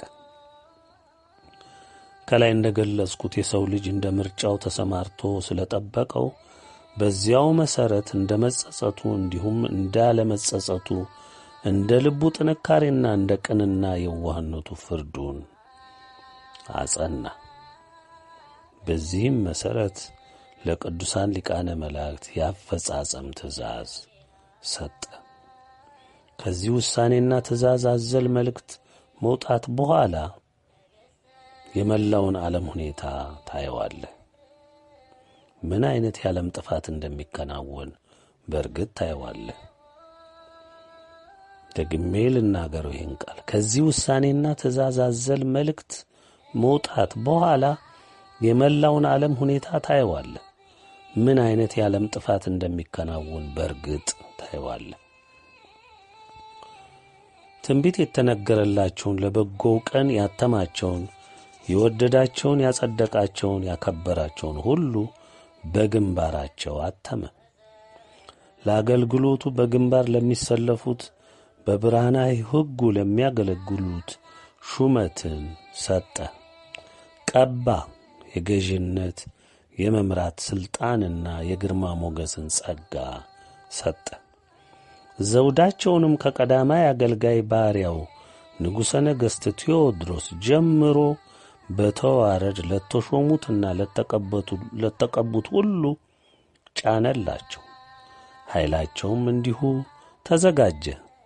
ሲገለጡ አብሮ የሚነግስ ብርቱ ኃይላቸውም ተዘጋጀ፣ አበቃ፣ ተፈጸመ። ይህን የንጉሠ ነገሥት ቴዎድሮስን ምንነትና ሁኔታ የተመለከተውን ርዕስ ስናጠቃልል በመልእክት 3 በመጋቢት 19 ቀን 2001 ዓመተ ምህረት ከገጽ 87 እስከ 88 ከዛሬ 12 ዓመታት ጀምሮ ተገልጿል። ይሁን እንጂ ላላስተዋለውም ላላነበበውም ዛሬ ደግሜ ገልጬዋለሁ።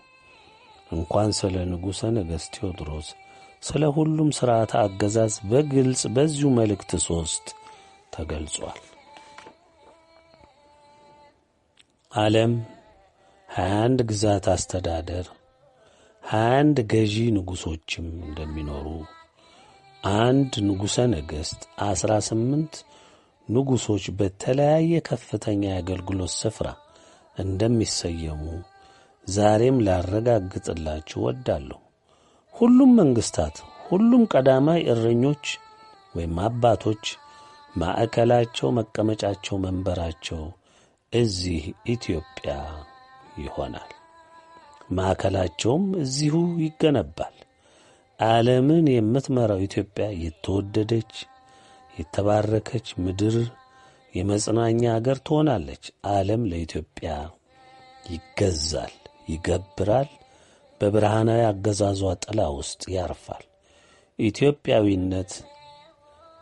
ኢትዮጵያዊነት በታላቅ መንፈሳዊ ተጋድሎ የሚጨብጡት ታላቅና ውድ ዋጋ የሚያስከፍል ስጦታ ይሆናል። ንጉሠ ነገሥት ቴዎድሮስ ኢትዮጵያዊ የተዋህዶ ኦርቶዶክስ ልጅ ነው። ደግሜ ልንገራችሁ፣ ንጉሠ ነገሥት ቴዎድሮስ ኢትዮጵያዊ የተዋህዶ ኦርቶዶክስ ልጅ ነው። በዓይናችሁ የማይሞላ እሱ ነው ቢሏችሁ ለማመን የሚከብዳችሁ እጅግ ምስኪን ሰው ነው። በብዙ ጣውረድ ሕይወቱ ያሳለፈ ነው። ዝርዝር ውስጥ መግባት ግን አያስፈልግም። በመልእክቶቹ ሁሉ እንደተናገረው ድሃ፣ ጎስቋላ፣ ሊቅ ያልሆነ ምናምንቴ ሰው ነው። ስለ እሱ መመረጥ የታወኩ ነውም ብለው ለመቀበል የተቸገሩ እንዳሉ ግልጽ ነው። በቁጥር ቀላል ያልሆኑ በብዙ ምክንያቶች ራሳቸውን ቴዎድሮስ ነን ብለው አምነው የቆሙ ሰዎች አሉ። ይህ ምንም አይደለም። ሁሉ ወደፊት ስለሚገለጥ ወደ ብርሃንም ስለሚመጣ እንደዚህ ያሰቡበትንና ያመኑበትን መንገድ ስለሚገለጽ ብዙም ከዚህ በላይ መግለጹ ወቅታዊ አይሆንም። ንጉሥና ሌሎቹም አባቶች እዚሁ ኢትዮጵያ ውስጥ ነው ያሉት። ከዋናው ከተማ ጀምሮ በሁሉም የአገሪቱ ክልል በተለያየ ጉዳይ እየተንቀሳቀሱ ሁሉንም ድርጊት ይከታተላሉ። በመገለጡ ሰዓት በቀዳማይ ምክትልነትና በምክትልነት በግራና በቀኝ የሚሆኑ በንጉሥ ማዕረግ ያሉ ዛሬም አብረውት በሥራው ሁሉ እያገዙትና አብረውም እየሰሩ ነው። ሌሎች 37 የሚሆኑ በንጉሥ ማዕረግ ያሉ በየበዓታቸው ሆነው በእግዚአብሔር መንፈስ ቅዱስ ኅብረትና አንድነት በሁሉም እያገዙ የሚገኙ ናቸው። ሁሉም ሊያውቀው የሚገባው ቢኖር ዘመናዊ መገናኛ እስካለ ድረስ በቴሌግራም ዮሐንስ ራእይ 20 ቻናል ላይ ስለ ሁሉም ሁኔታ በቀጥታ የሚገለጽበት ይሆናል። የንጉሠ ነገሥቱም የንጉሶቹም ድምፅ የምትሰሙበት የሚገለጥበትም ነው። ከዚህ በተረፈ በኢትዮጵያ ዓለም ብርሃን መልእክታት በግልጽ የምታገኙት ነው። ቴሌግራሙም እስካለ ድረስ ነው የሚያገለግለው።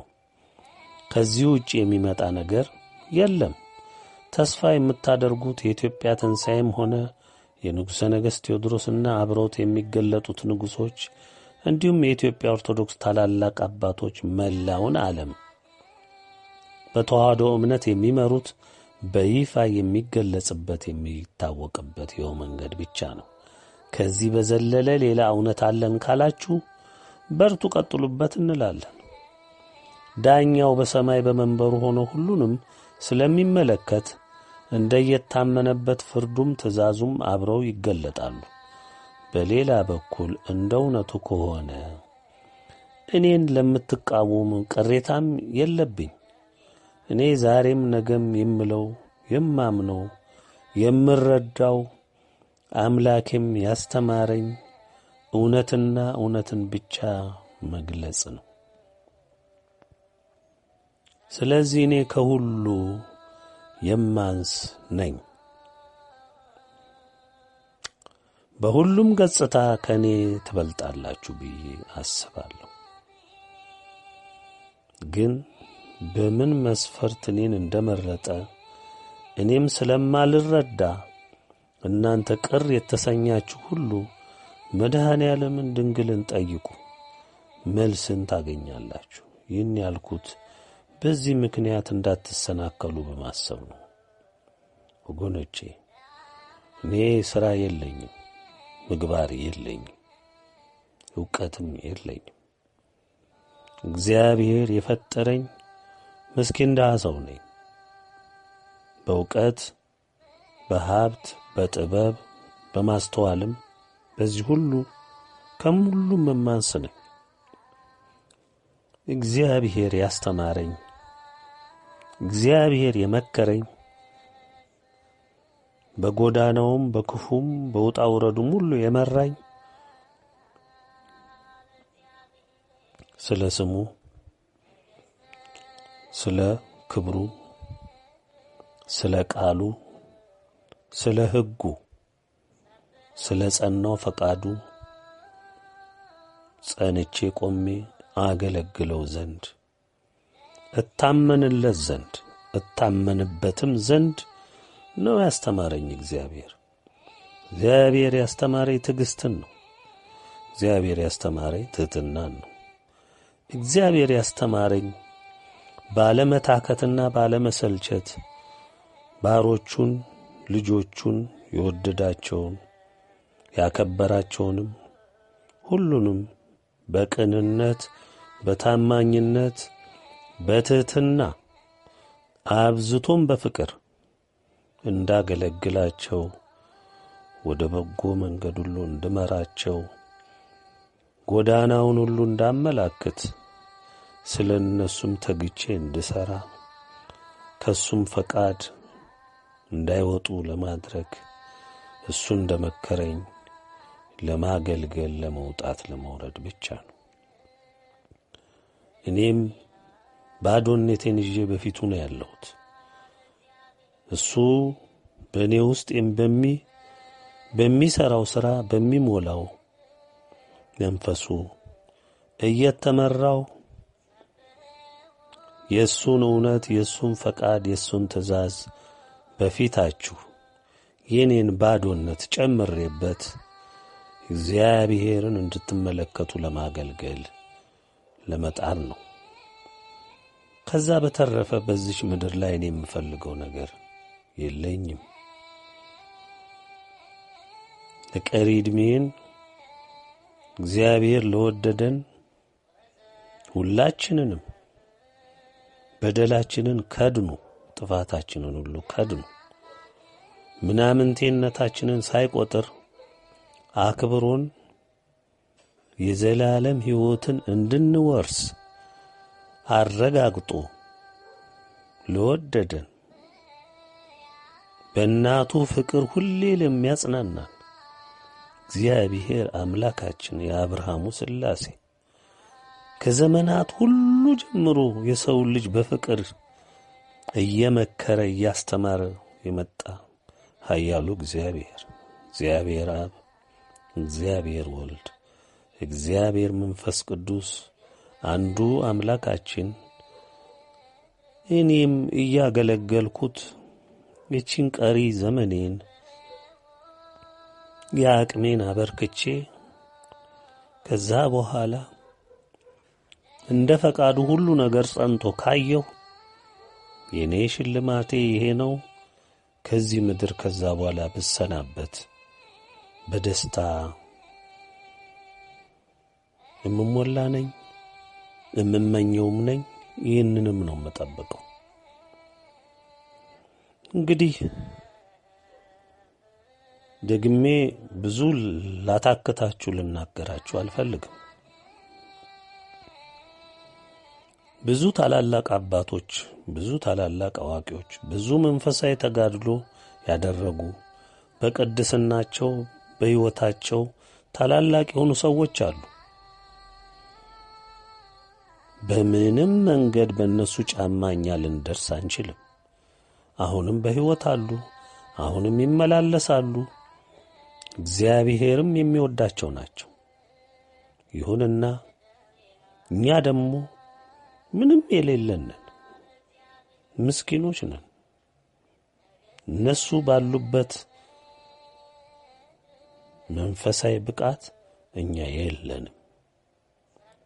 ግን የእግዚአብሔር መስፈሪያና መምረጫ መንገድ ምን እንደሆነ ሁላችንም አናውቅም።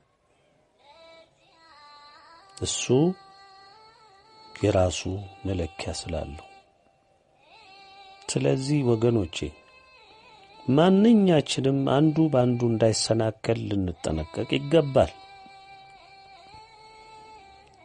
ዋናው መለያው መንገድ ሁሌ ወደ እግዚአብሔር ቀርባችሁ በእናንተ ሕይወት ውስጥ ሊፈጽመው የሚፈልገውን እግዚአብሔር ለእናንተ ያዘጋጀውን ለማወቅ ለመረዳት ሞክሩ።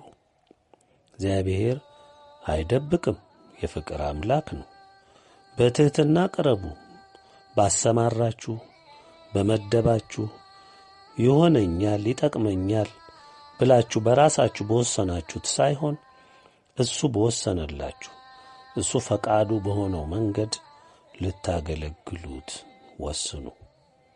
በዚህ ምድር ይህን በማድረጋችን ብቻ ነው እግዚአብሔርን አስደስተን ይችን ምድር ለቀን በክብር ወደ አባታችን ፊት መቅረብ የምንችለው። እዛ ስንቀርብ በፊቱም ደግሞ አናፍርም። የሰጠንን ሥራ፣ የሰጠንን ኃላፊነት፣ የሰጠንን ምክር፣ ያዘዘንን ትእዛዝ ፈቃዱን ሁሉ ፈጽመን ስንከናወንና ሩጫችን ስንጨርስ እግዚአብሔር በሰማይ በክብር ይቀበለናል፣ በመልካሙም ስፍራ ያሳርፈናል። ሩጫችን ይሄ ሊሆን ይገባል። በዚህ ምድር ላይ ላለ ክብር አትጨነቁ ወገኖቼ፣ ብዙም አትጨነቁ። ምን ያደርጋል?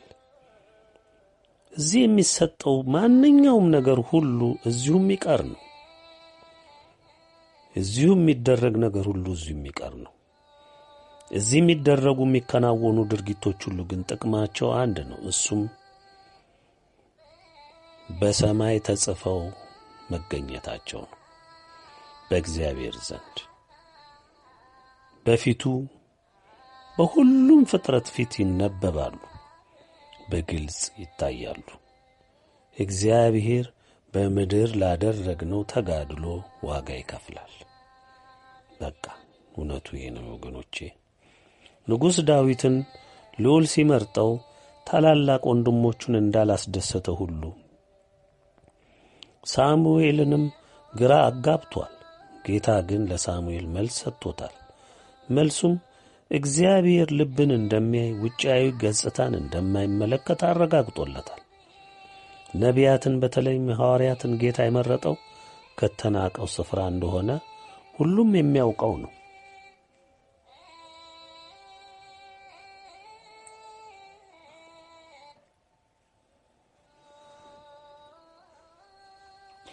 በሥራዬ ለእግዚአብሔር ምንም የሠራሁት በምግባር የሚያስደሰትኩበት ሥራ የለኝም።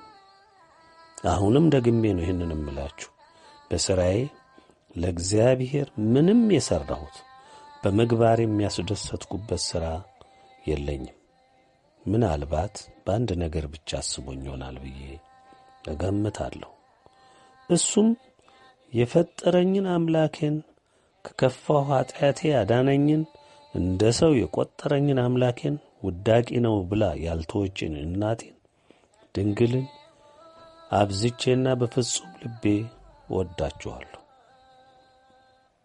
ሌላ የማውቀው ሰርቼም መልካም አደረግኩ የምለውም የማስደስትበትም ወይም ያስደሰትኩበት ምንም የለኝም። እውነቱ ይህ ነው። አዎን እውነቱ ይህ ነው። ይህ ብቻ ነው እውነቱ። እንግዲህ ንጉሠ ነገሥት ቴዎድሮስ ማን ነው ለምትሉ ሁሉ፣ ለወዳጅም ለጠላትም ግራ ገባን ለምትሉ ከላይ ምንነቱን በመጠኑ እንድታውቁት ለማድረግ ያቅሜን ጥሬአለሁ። ጊዜው ሲደርስ የእሱንም የሌሎችንም ማንነት በግልጽ የምታዩበት ጊዜ ይመጣል። መታገስ ብቻ ነው።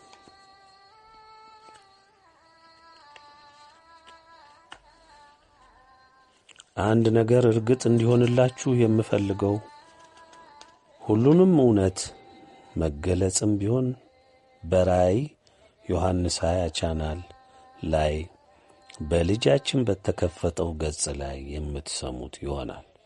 መልእክታቱም ሁሉ አንዱ የኛ መግለጫ መስመር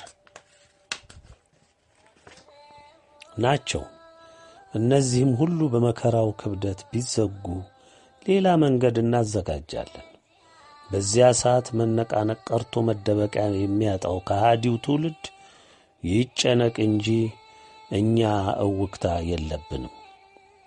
ሌላው ጉዳይ ንጉሠ ነገሥት ቴዎድሮስ እኔ ነኝ የሚሉ እጅግ ብዙ ሰዎች እንዳሉ ይገመታል። ብዙም ሲናገሩ እየተሰሙ ናቸው። እኔም እየሰማሁ ነው። ከመገረም ውጪ ምን ይባላል? እርግጥ ነው ሁሉንም ወደ ብርሃን ሲወጣ ማመን እንደሆነ ልዑልና ድንግል ስለሚገልጡት መታገስና መጠበቁ መልካም ነው ብዬ አምናለሁ። ለሌሎቻችሁም ይህንኑ መክራለሁ። እግዚአብሔርን የሚፈጥረውን እግዚአብሔር የሚገልጸውን ብቻ እንጠብቅ። ከወዲሁ እኛ ፈራጅ ባንሆን መልካም ነው። እኔ እግዚአብሔር ባስቀመጠኝ ስፍራ ባሰማራኝ ስፍራ ለማገልገል ሁልጊዜም ዝግጁ ነኝ። ይሄ ነው። እናንተም ብትሆኑ ደስታዬ ነው። እናንተም ብትመረጡ ደስታዬ ነው። እኔ ነኝ የምትሉ ሁሉ ብትሆኑ ደስታዬ ነው። ብትሆኑ ደስታዬ ነው። እጅግ ደስታዬ ነው። ግን ፈቃዱ ደግሞ የእግዚአብሔር ነው። ምርጫው የሱ ነው። እሱንም መቀበል ነው። ማሰሪያው የሱ ፈቃድ ብቻ ነው። እንግዲህ እውነቱን ለናፈቃችሁ ይኸው ነው። እውነቱን ገልጸናል። በእኛ ዘንድ ትመዘገቡ ዘንድ ባስታወቅነው መሠረት የተመዘገባችሁ ስላመንበት መዝግበናል። መታወቂያ የወሰዳችሁ መልካም አድርጋችኋል። ለአገልግሎት ስለሆነ የወሰዳችሁት በሰዓቱ ትጠቀሙበታላችሁ። በመታወቂያው ላይ ያለው ፊርማ የኔው መሆኑን ላረጋግጥላችሁ እወዳለሁ። በመታወቂያው ላይ ያለው ፊርማ የኔው መሆኑን ላረጋግጥላችሁ እወዳለሁ። መልእክቶች ከ1998 ጀምረው ሲወጡ የምታዩአቸው ፊርማዎች ሁሉ የኔው መሆኑን ዛሬ ልገልጽላችሁ እወዳለሁ። ይህ 9ኛ መልእክት ከምታውቁት የኔ ፊርማ በተጨማሪ የሁለት ወንድሞቼን ፊርማ ታገኙበታላችሁ። ይህ የሆነው የወጣው መልእክት በኢትዮጵያ ዓለም ብርሃናዊ መንግሥት ስር መሆኑን እንድታውቁና ላረጋግጥላችሁ ስለወደዱ ነው። ሁለቱም ወንድሞቼ በንጉሥ ማዕረግ በሁለተኛና በሦስተኛ ማዕረግ ላይ የሚገኙ በመሆናቸው በሦስታችንም ስምምነትና በእግዚአብሔር መንፈስ ቅዱስ ይሁንታና ትእዛዝ የወጣ መሆኑን አረጋግጥላችኋለሁ። እንግዲህ ዛሬ በሰዎች አእምሮ ሲጉላላ የነበረውን እውነትን የማወቅ ጉዳይ ገልጸናል። ንጉሡ ማን ነው ለሚለው የእውነት ፈላጊዎች መልሱን ሰዓቱ በመሆኑ ልንገልጽ ሞክረናል። በእኛ ግልጽ አድርገናል።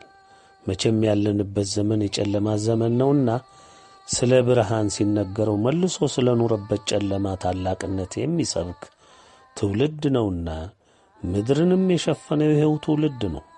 እኛ እውነትን ልንነግረው ጥረናል። ይሁንና አውቆ የተኛን ቢቀሰቅሱት አይሰማም። ስለሆነም ላለቀ ጉዳይ አይገደንም። ካልሞተ የማይገባው ከሆነ ዝምታን እንመርጣለን።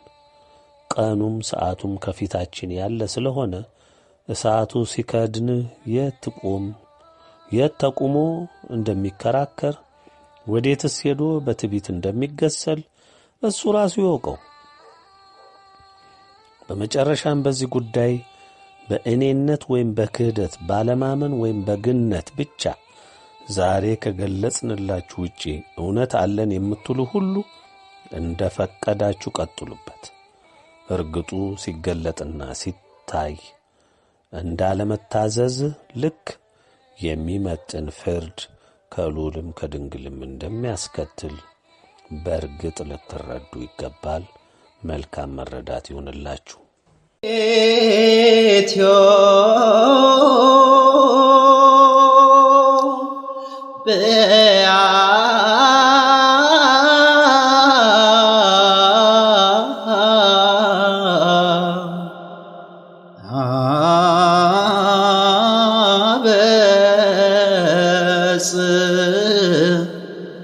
ደዊሃ